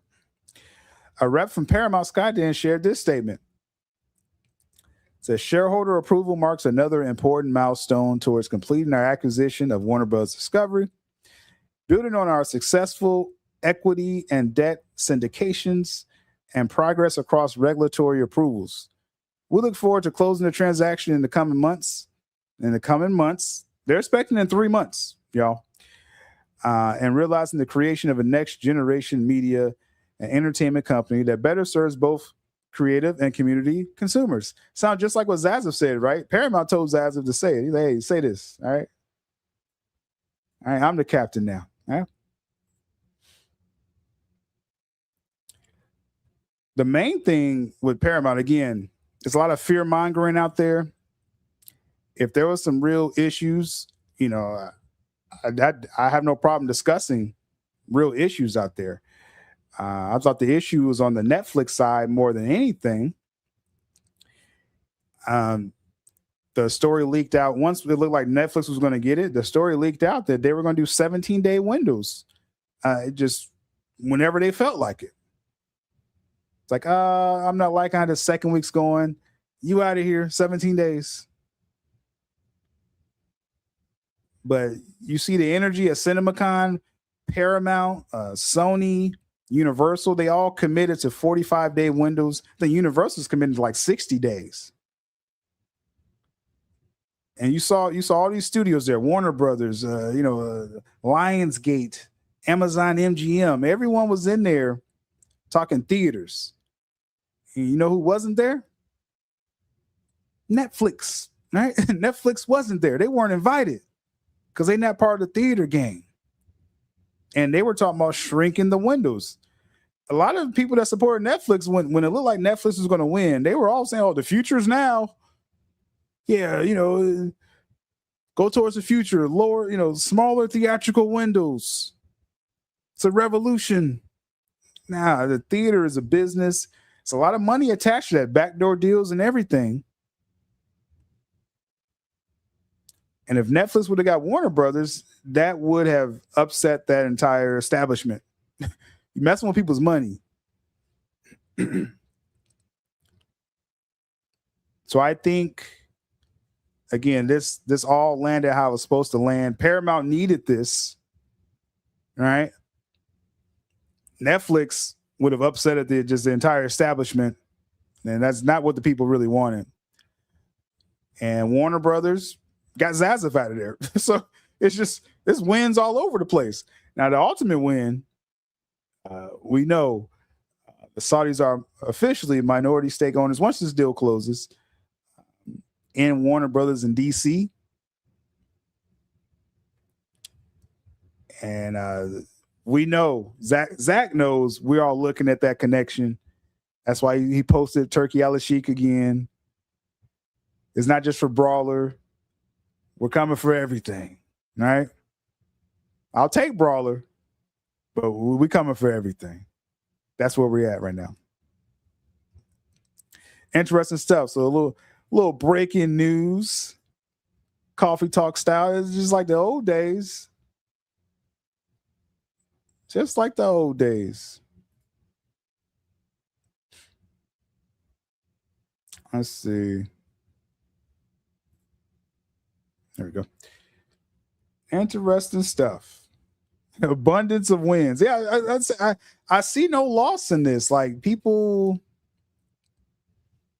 again, was talking about CNN, and again, if you're getting outside the political thing, because if you're just talking about the political side, that's a whole nother story that I don't even want to always talk about. But outside of just being fans and just moviegoers, this was a win. This was a win. Theater goers. How long until we see ZSJL 2? That's a good question. I mean, once this deal closes, let's say it closes July. Then that means Paramount, and this is just in this scenario, that means Paramount's going to move. They're going to move their furniture into Warner Brothers, fully be established in there by the end of this year. If this closes this summer, right? So you're looking at 2027 as like this canvas. Like, okay, we got Man of Tomorrow in the shoot, so we want to make some money off of that. We got Batman Part 2. So Man of Tomorrow next summer, Batman 2 next fall. I feel that Paramount will not wait, or they will encourage Warner Brothers to not wait to talk about new DC plans. I feel like they should not wait to let us know DC plans. Because if you all remember, the end of 2022, after Black Adam bombed, I'm still hurt by that. They announced James Gunn in and Safran in, Cavill out. This next slate of the 2023 slate of DC films, we're rebooting everything, guys, but just enjoy those last few films of the DCEU. It's over. So my argument is, if this deal closes in July and they're moved into the lot by the end of this year, the beginning of 2027, they should tell us new DC plans. If Gunn indeed is out, right? We understand James Gunn, Peter Safran signed a 4-year deal in October 2022. That deal was due to end October 2026. They got an extension. So you get your contract year like DeLuca and Abdi last year. They were in their contract year. They got an extension, multi-year. DeLuca and Abdi are going to be there at least to 2028, at least. It could be longer. We see what they did last year, how they cooked up, and they're going to be doing some more great things with Warner Brothers. So Gunn and Safran, contract year. The lawyers come to the table. They walk away not with a multi-year extension, a multi-month extension, a 6-month extension from October 2026 to April 2027. That's odd. I don't know if I've ever heard of a 6-month extension. Let me be really honest. So I think just this job of CEO of DC Studio, I think just the position's going to end. That's what I think. Because why you just do a 6-month extension? And then the man got a film coming out July 2027. So I think it's clear. He's still going to promote Man of Tomorrow. He's a director, producer, writer. You're not the co-CEO of DC anymore by come July 2027. So I just think they're done. I mean, unless something drastically changes, right? I've never seen this happen before. Where you get a 6-month extension. So I just feel, I feel they should let us know. It's not, because we've seen this happen before. It's not about waiting for these films to come out.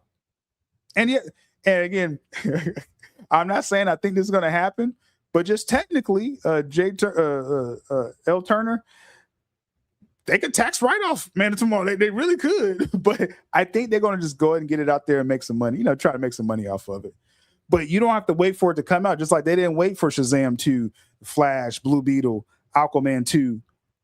They didn't wait. They told you a reboot was happening a year before. They just say, hey, just check these films out, guys. Yeah.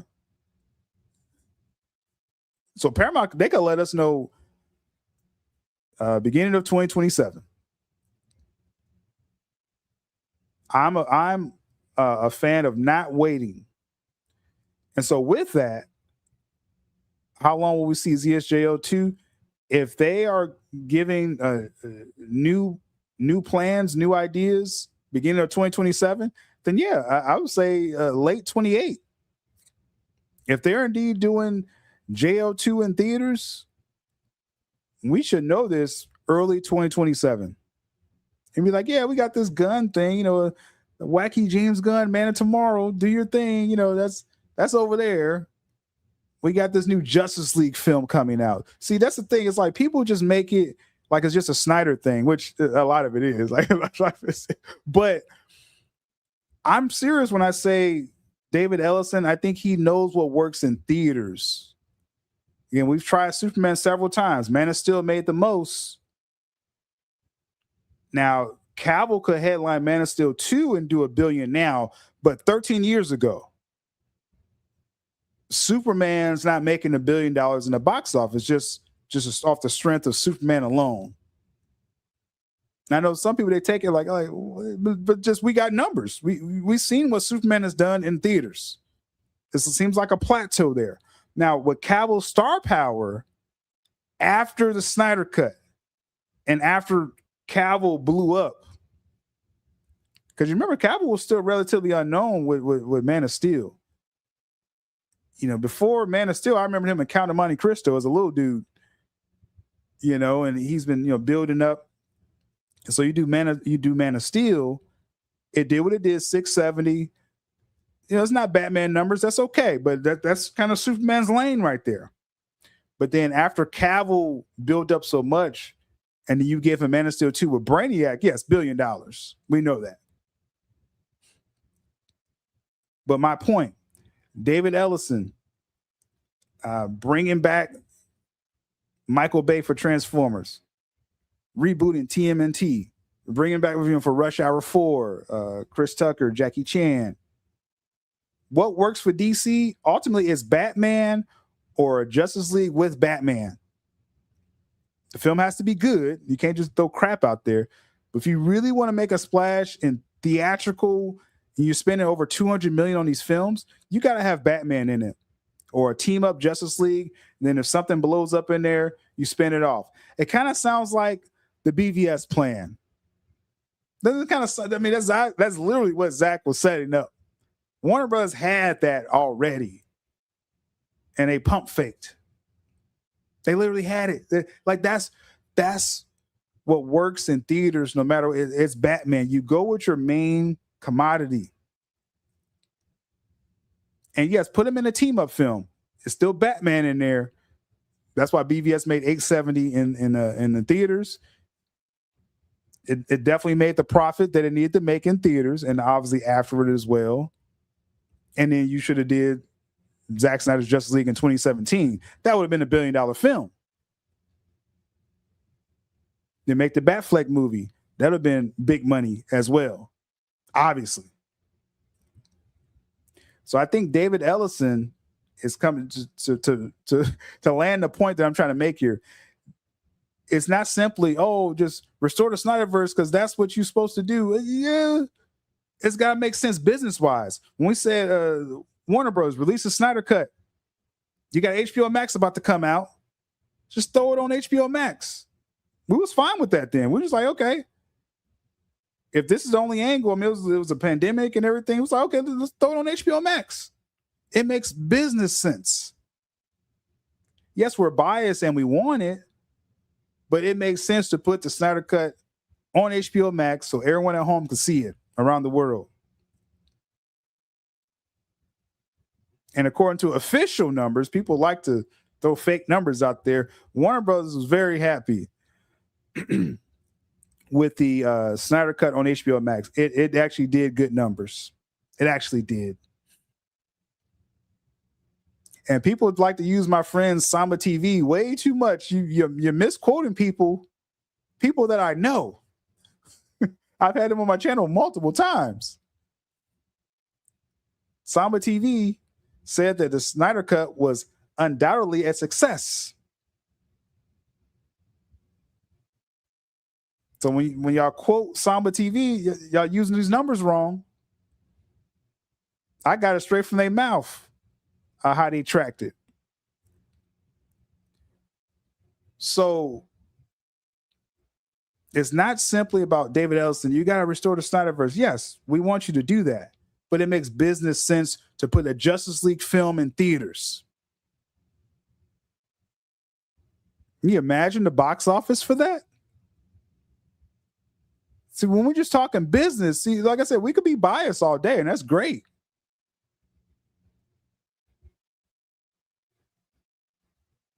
How much you think Supergirl's gonna make in the box office? Supergirl, solo Supergirl film. It's gonna be less than Superman, no matter how you slice it, right? But Reeves Batman Part 2. You think it'll make at least what it made? The first one made over 700, at the very least. Use Batman or use him in a team up. We got a Justice League film with the big bad Darkseid already ready to shoot and get out there. That's the answer to how do we make a big splash with DC, David Ellison? You got a Justice League story already ready to be made. Instant profit. See, that's what I'm saying. It's like people think we're just, again, we are biased, but people think we're just being selfish saying, Snyder Cut, just put it on HBO Max because we just want it so bad. We was like, no, it's a superior version of Justice League, opposed to that crap you saw in 2017 Justice, and people are going to sign up with HBO Max in droves, and that's been confirmed. So we're saying it's a win-win. Anytime we ask for this, it's always a win-win. They make money, their business gets better. We get what we want. Everyone loves a Snyder Cut. See, people run back to, BVS was divisive. Yeah, BVS was divisive. It's my favorite CBM film ever. But I knew it didn't land like everyone really wanted it to. But that's not the end of the story. The Snyder Cut came out, and everyone loves the Snyder Cut. Everyone loves it. Oh, it's a long movie. That's the worst people will say. It's long. I don't know, take a bathroom break or something. I don't know what you...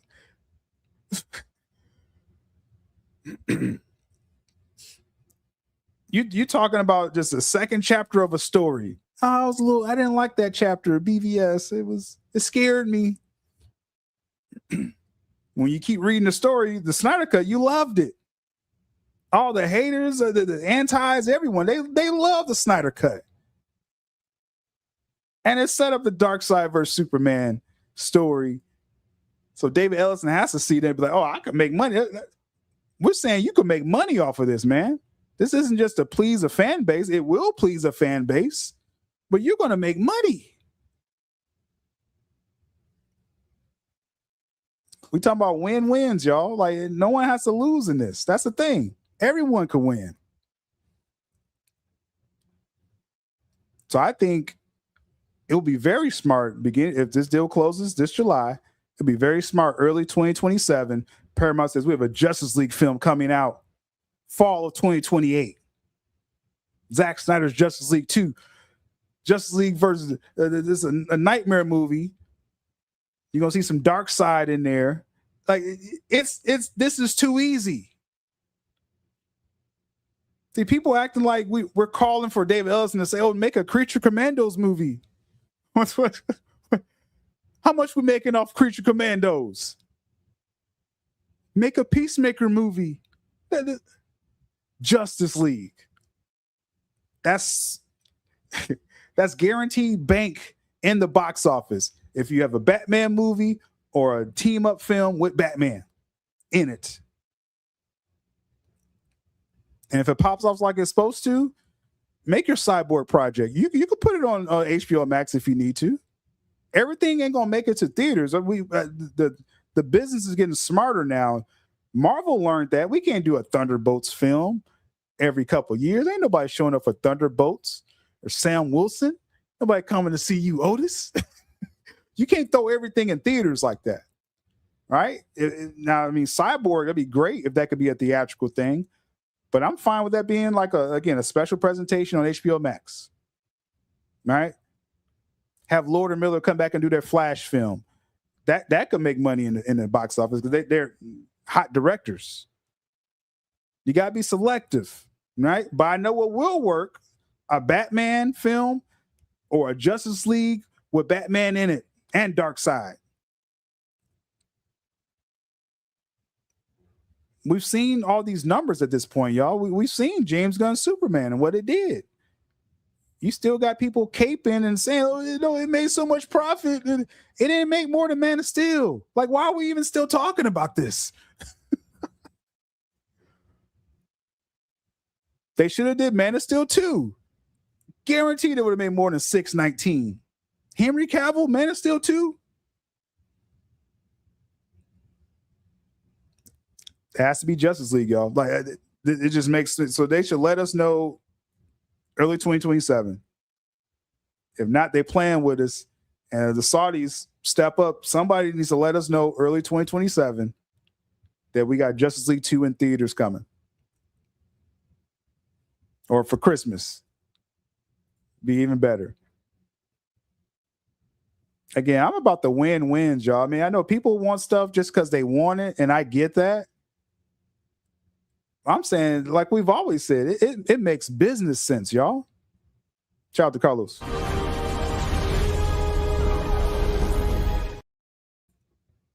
What we got in the chat? We still got a couple more topics. We had that article drop, so but we're gonna get through these topics here. Let me see what we're saying in the chat real quick.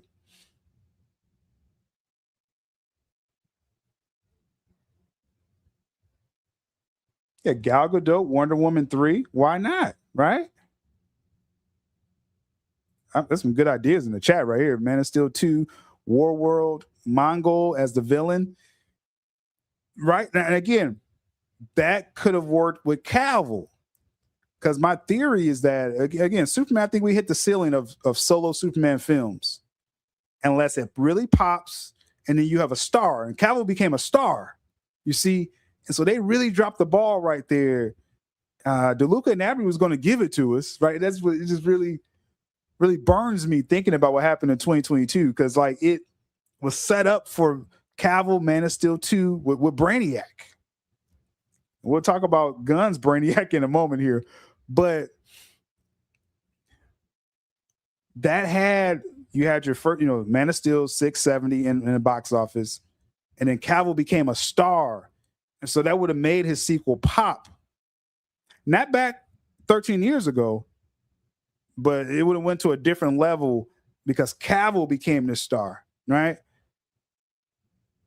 Corn Sweat, I think he just hit that Superman ceiling. I think that's just what it's going to be, unless it really pops and you become, something bigger.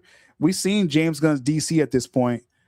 I'm expecting more of the same in Man of Tomorrow. I don't care how many people he's shoving into this film. Nothing.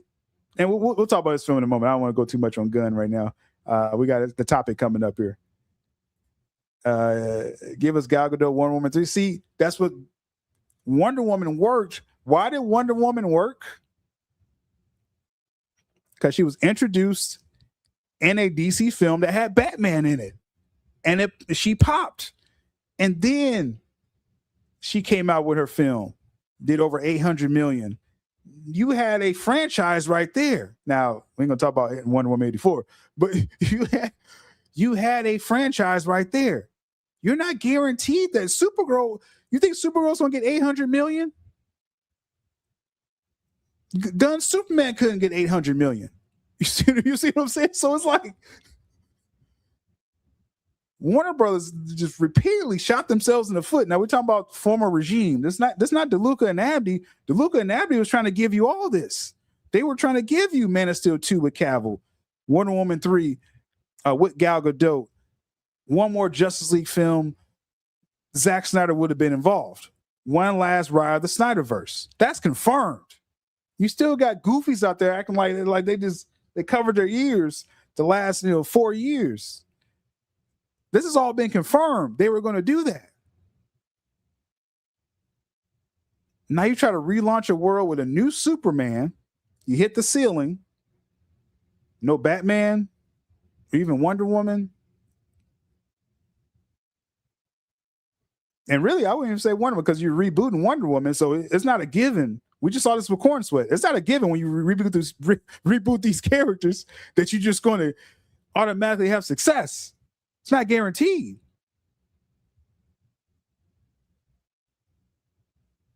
So my point is, Gunn, for this Man of Tomorrow, he should have had Batman in this, unless he can't use Batman. Then how are you co-head of anything? You can't use your own product. I don't understand that one. This Man of Tomorrow is going to be more of the same, y'all. That's why David Ellison needs to come into the door early 2027 and say, we're going to have a Justice League film with Darkseid in it. That's going to make money. Don't care what anyone says. Goodness. Gunn could have announced. I don't think Gunn could do a Justice League film. I don't think he's allowed to.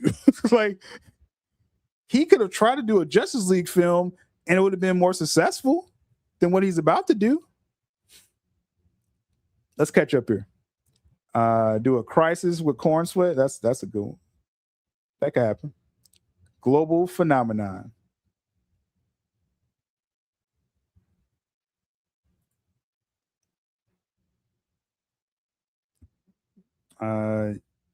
You could market JO2 heavily with Batman. Exactly. I mean, this has been the formula. This is what works for DC. Marvel was lightning in a bottle. DC's problems that they tried to chase what Marvel did. You have these solo characters. This rarely works. But again, lightning in a bottle. That rarely happens. You really doesn't strike at the same place twice. You had Iron Man, Cap, Thor. They had a Hulk film in there as well too. building up to an Avengers. Now, Avengers is the brand. Iron Man obviously was huge. Captain America didn't really pop until, I mean, even Winter Soldier did okay. How much did Winter Soldier get? Box office. Because we know Civil War, they made it into an Avengers film, and that made big bank. Okay, so yeah, that carried over. Winter Soldier got 700 million. So yeah, after Avengers, everything that's spent out of Avengers just made more and more money. Thor, big money. Love and War, terrible film. Thor film. I think that made like 700 million. But you had that base where you build up to Avengers and then you spend everything out from Avengers. Now, after Endgame, well, Marvel made a mistake and said, oh, we can just put anything out. We're going to make money no matter what we put out. Ant-Man, let's throw Kang in there. Like, huh? Like, what are you doing? Chill. That's why the original people are coming back for Doomsday, because now it's like Marvel realizes, okay, we can't just throw out again Thunderbolts. Maybe even I'm hearing this early, but maybe even Fantastic Four won't work solo anymore. You may have to make like team up movies, because Fantastic Four has good audience reaction. It didn't make a lot of money. It made less than James Gunn's Superman. I think less than 600. So, like, do we really? Now, if Fantastic Four, if it really pops in Doomsday and Secret Wars, then you'll see another solo Fantastic Four. If it really doesn't, if they don't really pop off the screen, then you could. This is just an example, but you could do a Fantastic Four with Doom, RDJ Doom, and then do a separate film with just them. That could be $1 billion because of RDJ, right? So it's just, you can't just throw out anything anymore. That's the point. That's the point I'm trying to make. Let's see. Let's catch up here. Then we got more to talk about this Man of Tomorrow stuff. Smash that like, though. Make sure you subscribe. Much appreciated. We need more likes in the chat. Appreciate it.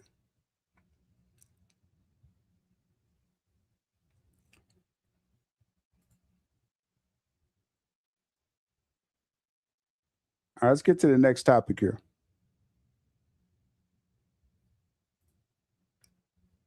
Man of Tomorrow.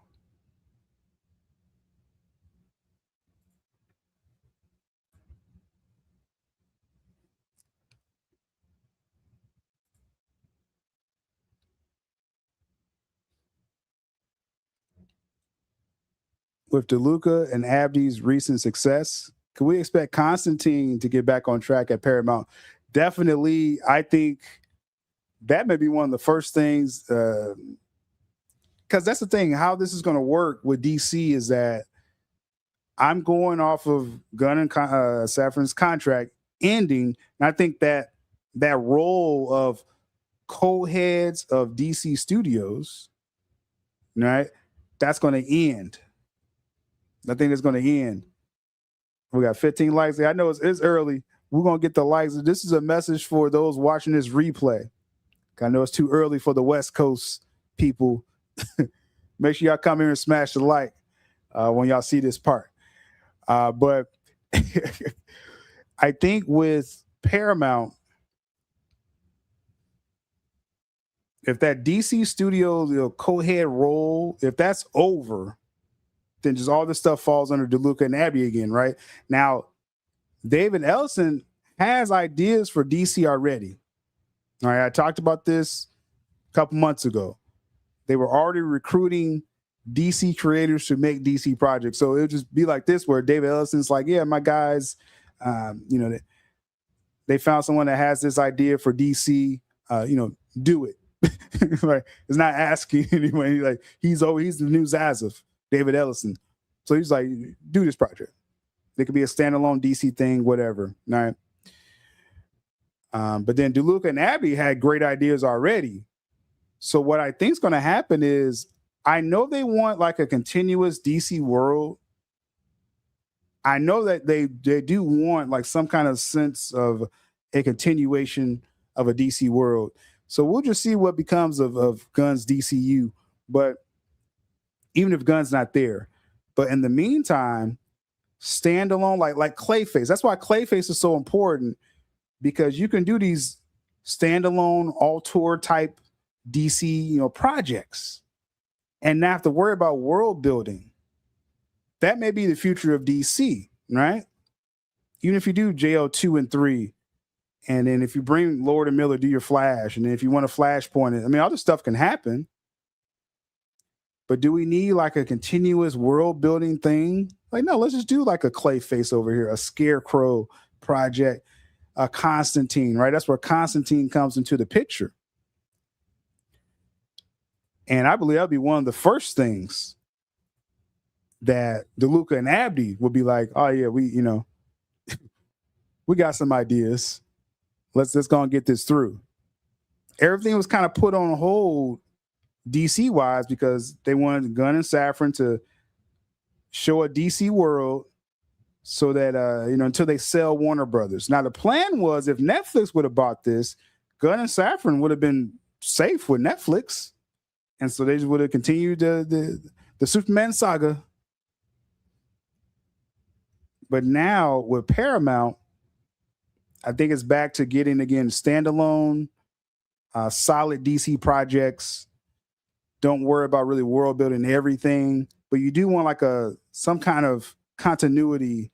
And it remains to be seen like what that really is going to be if Gunn is indeed gone. But just to answer your question, yeah, Constantine, I think that's one of the first things to Luca and Abby. If Gunn and Safran is out of the way,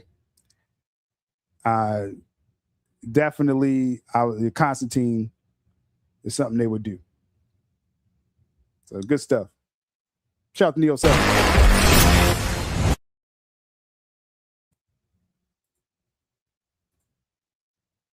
JL Dark with Reeves and Affleck from Carlos. Very interesting. Very interesting right there. I think we could have everything, man. Like, I think, because here's the thing too, people forget the timeline with this is Warner Brothers, they was trying to dig out of the debt. They bought Warner Media and they didn't realize how much debt they really had. Like AT&T pulled a fast one on them, right? They thought it was going to be like 20, 30 million debt, ended up being like 50. So Zaz was like, oh man, like I need to cut back costs for a lot of this stuff. That's why you got this placeholder DC universe, James Gunn. Don't spend too much. Let's just kind of showcase DC as making, a couple series. Yeah, we got to spend a little more on Superman, but Supergirl, we ain't trying to spend too much on that. Clayface, low budget. You see, once Warner Brothers is sold, now that Paramount's coming in, now more money, more finances is coming now. So now you can do more projects. You have more money to do more projects now. Now people say, oh, Paramount's in debt. Paramount's in debt. Every studio is in debt. Understand, Paramount's coming in here saying they have a budget of how much they want to spend, and is much bigger than what Warner Brothers has been spending. They're going to put money in all the IPs, including DC. So you're going to see a lot more. So I expect everything now. Definitely. Shout out to Carlos.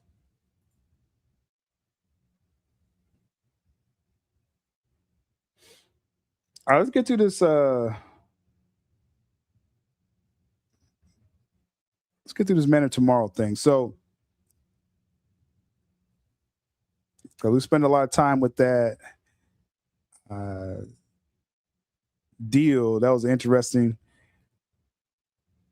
That Paramount, the Warner Brothers shareholders came through. That's what's up. Real quick, before we do that, if people are wondering as far as Clayface, is it really in the DCU? Gunn has said that for a while, that it's in the DCU. Yeah, Reeves had earlier plans. That's why he's a producer. So he's going to get, he's going to get his percentages off of this. But Gunn is saying this is set before his Superman film. It's the first DCU film out of chronological order. I think he's kind of making this up as he go, but that's the timeline for Clayface. It is set before Superman. Now, is it before Creature Commandos? Gunn really doesn't know. He's just saying, he's just answering this as it comes. So if this is in the DCU,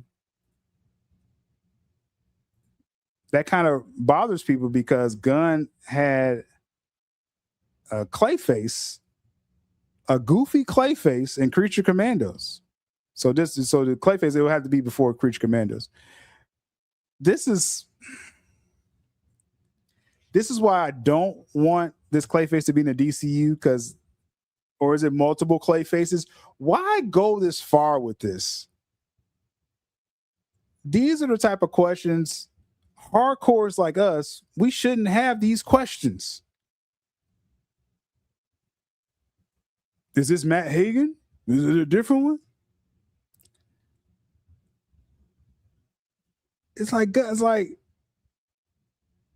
why have a goofy Clayface in Creature Commandos just to go back and say, well, is that the real Clayface? This isn't funny. Like, this isn't helping the brand. It's like, what are we doing?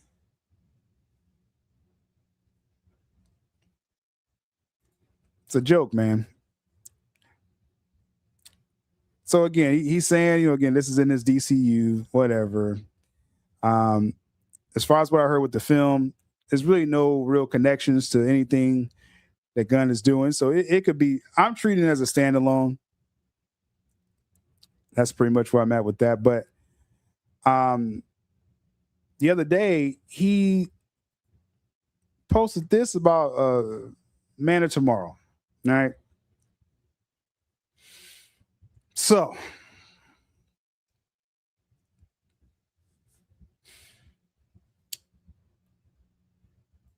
we know Man of Tomorrow, it's filming now. It's going to be interesting, the behind the scenes stuff. We remember summer of 2024 was kind of a fun time, actually, because who knew? We really didn't know what was Gunn really going to do with his Superman film, right? Most people thought they nailed it, said it would be goofy, but I thought it was a mid-level Superman film.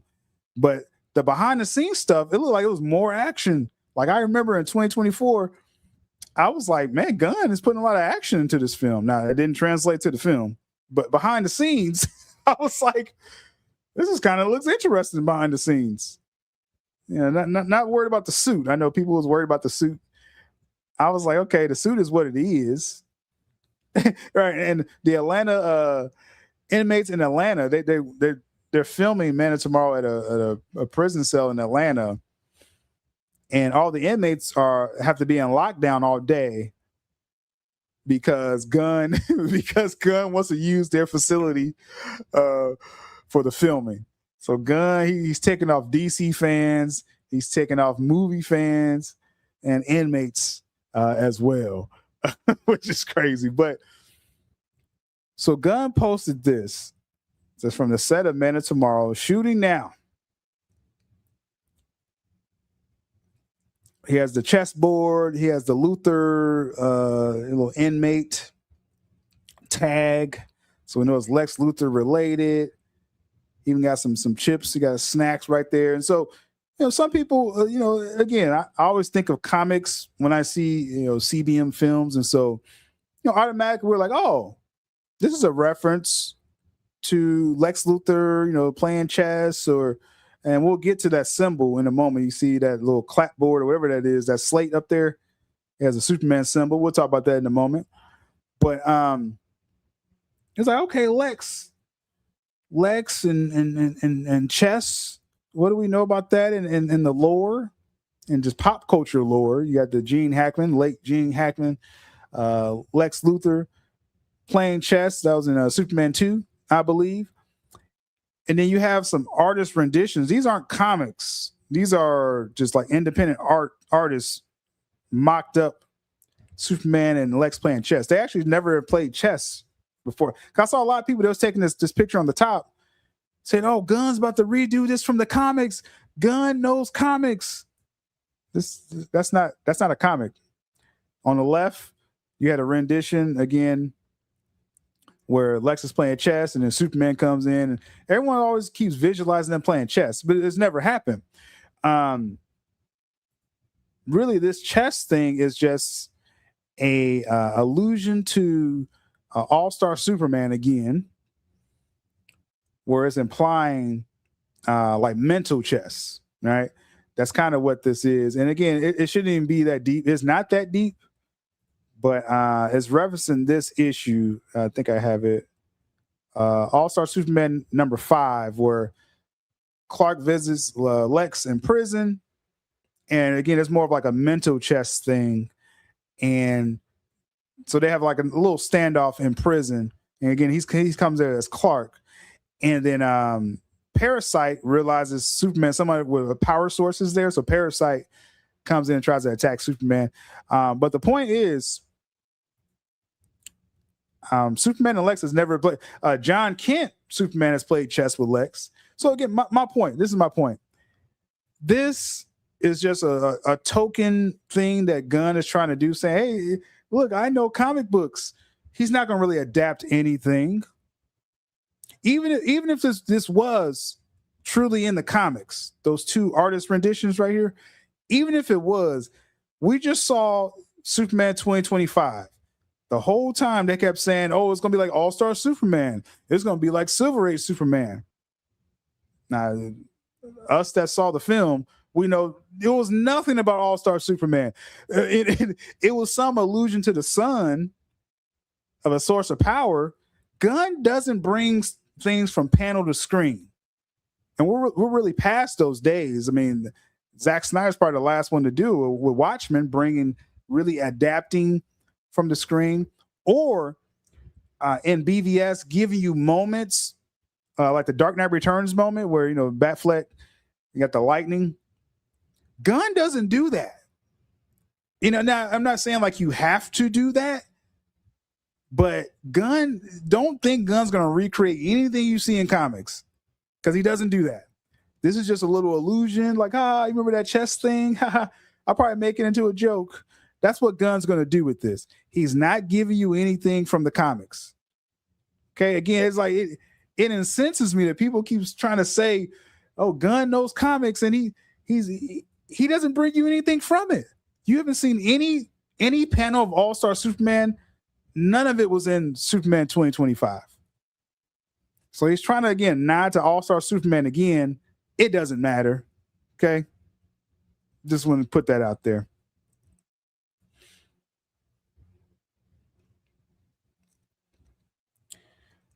Carlos says, this really made me appreciate Smallville's cleverness in creating Kryptonian languages and symbols. That symbol looks lazy work. Let's get to the symbol. So I just have to touch on that chess thing. Yeah, the diaper. That's crazy. That chess thing. It's crazy. The symbol. Let's just do the, because yeah, like I said, Gunn's not recreating nothing for y'all. This symbol. I didn't know it was gonna be like a rant-filled stream, but I guess that's what we're doing now.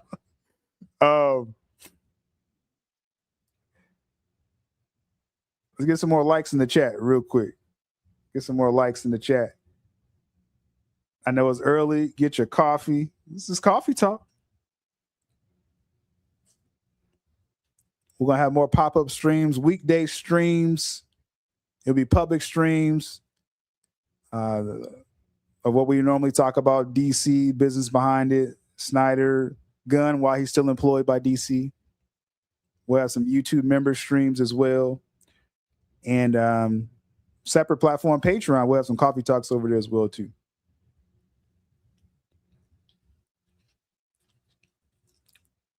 So whatever level you're supporting at, you're going to be getting hit with weekday content. And then we got the Saturday weekly show. You already know. Good stuff, Jovic. So this symbol.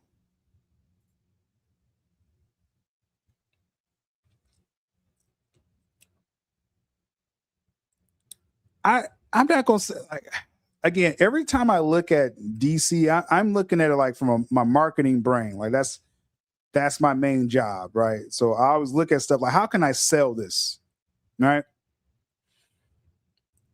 So the Superman symbol is, again, recognizable worldwide. Now, it doesn't truly translate to box office. We talked about this. There's a Superman ceiling in the box office, unless you really break through with a breakout star, like what Henry Cavill has become, or you put Batman in it. BVS took Superman film technically to the next level, right? So Superman itself can sell, and if you're adding anything to Superman, you would add like that BVS, Superman on the bat symbol, right? I should have had that ready to go because I want to prove my point here. Why I'm saying it like this.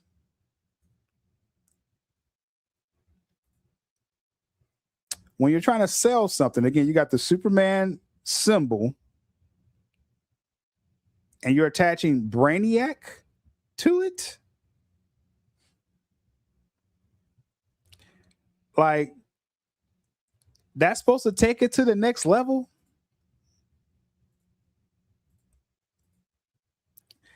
Like, I'm trying to understand how Gunn is thinking, because we're going to get to the upside down and stuff like that. But here it is. I should have had a side by side, but it's like I'm trying to sell Superman. I kind of hit a ceiling with Superman. How can I take it to the next level? Put Batman right there, right? If you'd have put Superman on a Wonder Woman symbol, that wouldn't have popped, right? If you're going to use a Superman symbol and you're trying to make it to the next level, this isn't it. This isn't the way.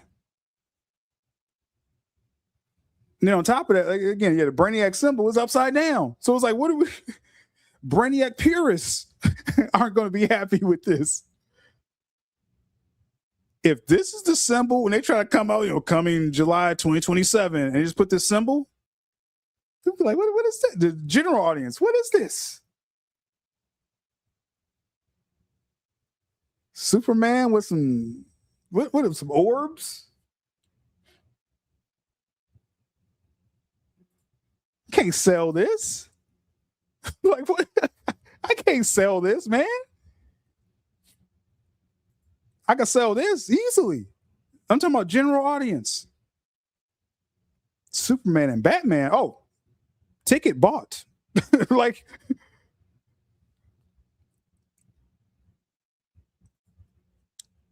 Superman, some orbs. How are you selling this? And so that means on the poster, I'm just assuming, you're going to have Superman on the poster, and you're going to have Lex and Brainiac. Is that the new Trinity? They keep trying to make a new Trinity. Like, Lex and Brainiac. And it strongly suggests, I don't know the story for Man of Tomorrow yet. I've got no leaks for the story yet. It's coming. We already know how this works. But DC for the longest have wanted a few things like in the movies. For almost like 30 years now, they've wanted certain things made into live action. They've always wanted Doomsday since the 90s. They wanted Doomsday in a Superman film for the longest. Zack Snyder, finally did it for them. Or at least they suggested, Zack, can you do something with Doomsday? That's how that came about. Because they wanted the death of Superman. So they wanted Doomsday, death of Superman for years.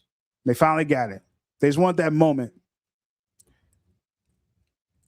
They wanted Brainiac probably even longer because is an older villain. They wanted Brainiac like back probably in the Reeves days when he was kind of after Quest for Peace, and they wanted Brainiac back then.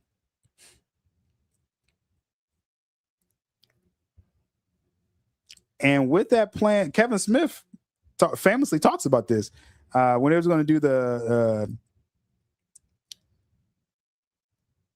Nicolas Cage Superman. When they was going to do that, they was going to make Death of Superman. Then that was late 90s, I believe. So they wanted that pretty early. But one draft of that story had Brainiac in the Death of Superman story as well. Yeah, Doomsday. They wanted Brainiac. So they wanted Brainiac again for years. On top of Superman Lives.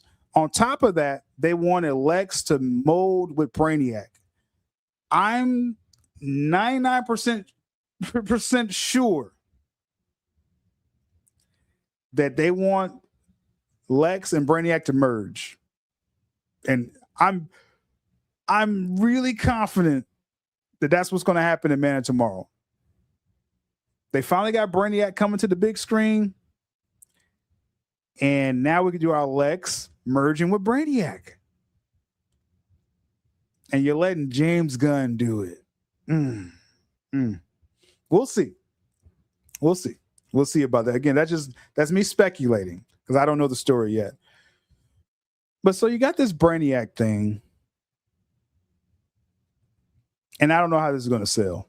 So I'm not liking this idea of James Gunn. Again, I could sell this to general audience. I don't know how we're selling this. I just don't. I don't know how we're selling it. So we'll see. Man, tomorrow. Not expecting much. Final topic, because I got to start wrapping this up. I got to start my day on this side here.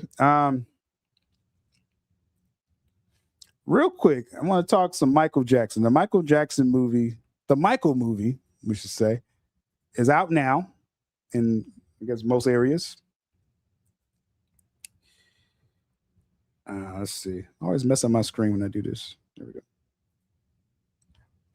I'm gonna be pretty busy the rest of the weekdays, or at least I'll be busy tomorrow, so I won't be able to see it tomorrow. Probably Saturday, because I know I'm not going to see it tonight. But the Michael movie, I'm gonna go see it Saturday, most likely.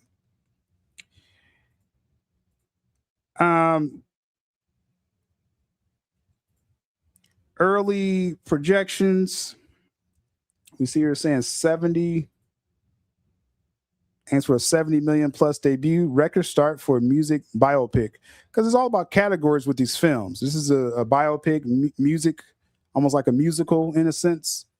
70 million. Now, some people are saying 80 million, which again would be a record, anything 70 or up. Or I think anything over like 65 would be a record.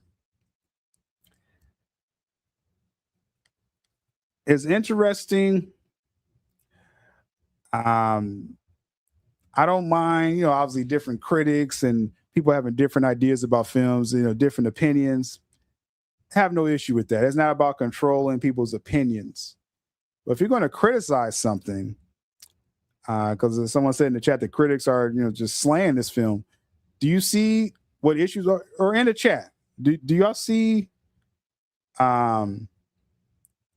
if you've seen anybody being critical of the Michael movie, are they giving reasons why? Because this is like almost like an anomaly moment. I'm seeing people critical of a film, and I'm not seeing the reasons. Okay. They played it too safe. Okay, hold up.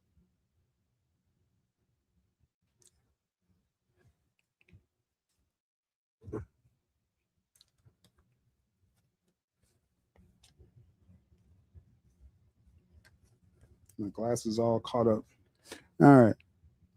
They played it safe with Michael, giving us a concert movie instead of What's Love Got to Do with His Style, in-depth character study of the artist. So they didn't get the movie that they wanted. That's kind of where I was getting to, is that it's one thing a critic saying, oh, is this a poorly structured film? Is it bad performances, right? Like I'm more even if I like a film and they don't, but if they're saying like, oh, it's just bad performances, like, oh, okay, that's kind of like a valid reason. If they're saying, oh, they didn't give me the film that I wanted, then you're making it about yourself. It's not even about the actual film you got. How was the film that you saw? Is it good performances? That's a start. Is it structured properly as a story? But if it's not the style that we want, it's like, huh? Like that's just like BVS all over again. Well, that's not the film that I wanted. Well, judge what you actually got. That's why I don't really pay attention to critics too much, but this is blatant what's happening with the Michael movie. Obviously, we're still going to go see it. Obviously, on my platform, we're not beholden to Rotten Tomato scores. As Snyder fans, we're not beholden to Rotten Tomato scores. So that goes without saying. They wanted the controversy. So, if you know, you know. So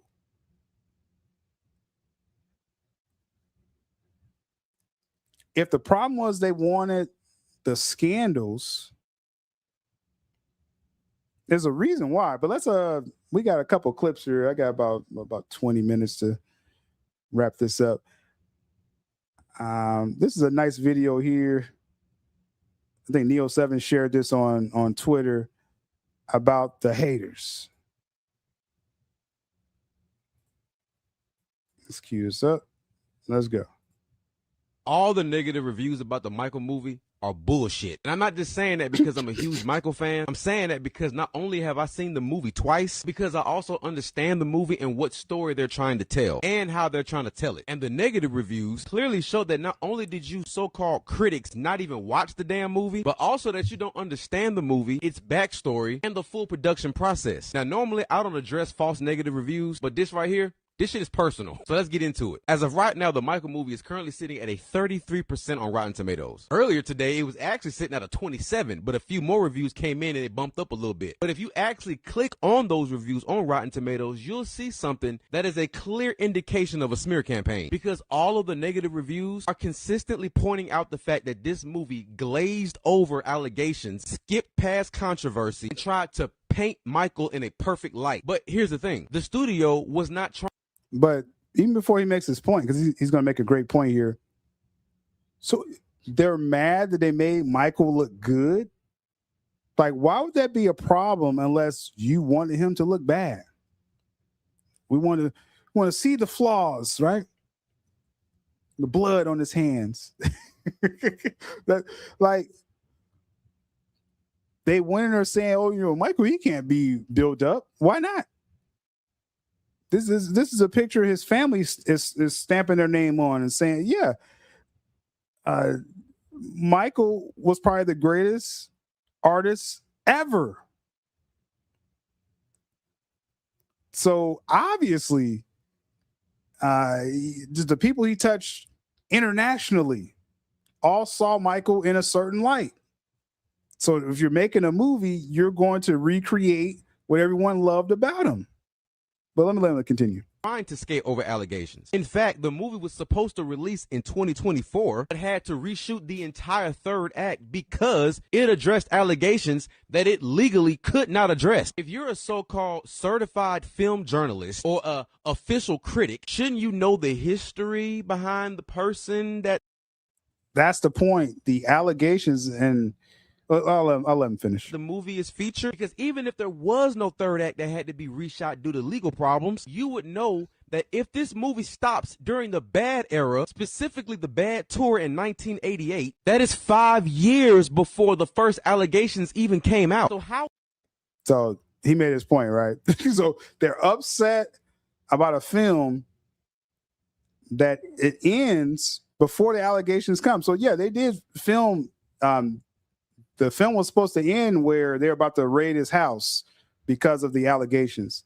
They're going to save that for part 2 once they iron out what they legally can do with that. So, yeah, they filmed a lot. They part 2, they're probably already halfway done as far as footage for part 2.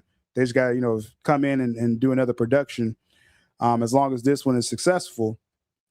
and I believe it will be. But if your criticism of this film is, oh, it didn't touch on the allegations when this film ends before the allegations starts, then what are we doing as critics? This is lazy. And what happens with these critics, because I've been at some screenings where you have a group of critics there, and once they see and I got journalist friends too, they are at these red carpets all the time. If they're in a certain group of people and they see a film, once the film ends, some of them come in there and take notes like a bunch of nerds, but once the film ends, they turn around and turn to each other and say, okay, what's going to be our review? So everyone's parroting off of each other. So it just seems a few of them was in a dumb group of critics and said, hey, they didn't talk about the allegations, guys. Let's put that in our review. So this is just exposing how empty critics really are and how they copy off each other all the time. And so everyone that's pushing this forward, like, oh, we didn't see enough about the person. What did you want to see? What did you want to see? So I understand that they couldn't show certain allegations, but what more in-depth stuff we didn't know. Like, for example, his mindset regarding the nose surgery would have been cool to explore. Oh, that's cool. That's cool. No spoilers. I was like, yeah, I mean, more in depth, that's cool. But most people who saying, it's not enough because they want those allegations. And so as this guy says right here, the film ends before that period anyway. They didn't include that footage in the film because they didn't go that far into the story for this film. They didn't put it in the film. That's going to be in part 2. And then, you can have your salacious drama all you want at that point. But that's not what this film was about. But again, that's why I don't put too much stock in critics, because they copy each other. There's always agendas. And I leave it up to the audience, the real organic reactions to these films. So that's what, I'm expecting a Michael Jackson movie celebrating, really him at his peak. Part 2, maybe there's going to be more drama into that where the allegations come in. And to make it clear, Michael Jackson was deemed innocent through all those charges. Late, great Johnny Cochran beat those charges for Michael Jackson before Johnny Cochran, he passed away. So people that wants to know all this allegation stuff, wants some dirt on Michael, all that stuff wasn't even true. And then also, too, this film is not covering that era. So just wanted to touch on that. I'm looking forward to seeing the film. I'll probably put some reviews. It'll probably be on members. We'll see. We'll see how that goes. But we're going to start wrapping this up. Last minute comments or questions, throw it in the chat as we round this out. I got to get started on my day. Just once in a while on the weekdays, again, Coffee Talks will pop up. Make sure you smash the like. Make sure you are subscribed. Notification bells on, so you can catch the public live streams. At times it will be for YouTube members, depending on the topics, and then expanded coverage for Patreon. Link in the description. Become a Patreon and check it out. So let's see. The plans, we already got an American Story, which kind of what I'm hearing this film is like. That's what's up. Yeah, I'm gonna go see it. So as far as the schedule coming up, we got the weekly show coming up this Saturday noon Eastern Standard Time. We're gonna talk more.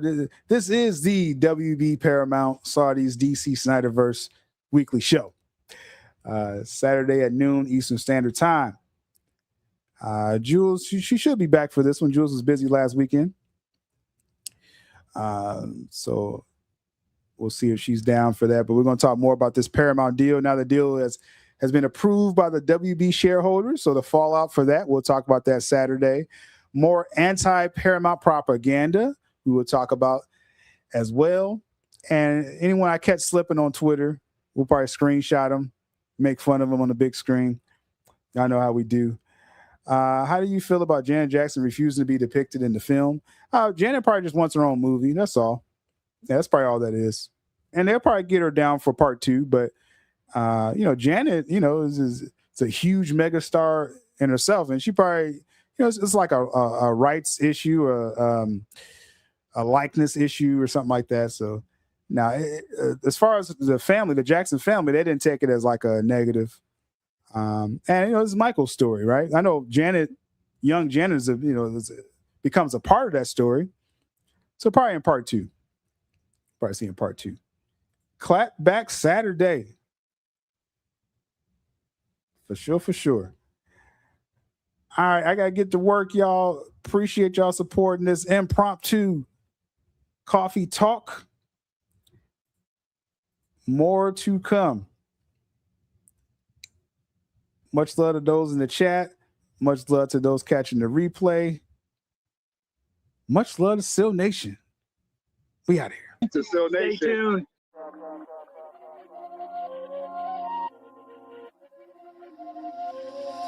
Sylabdul ink to speak true as he bring the news. Coffee talk, stay brew, kick back, get real comfortable. Here to stay, no on delay, make sure I be's informed. On the road, on the go, playing ball on that pavement floor. It's the lifestyle right now, make sure you like, comment, subscribe. Guaranteed all week's going to always be on time. That's my word, y'all heard from Il Divino Vega's mouth. What's that worth much more than what these networks talk about?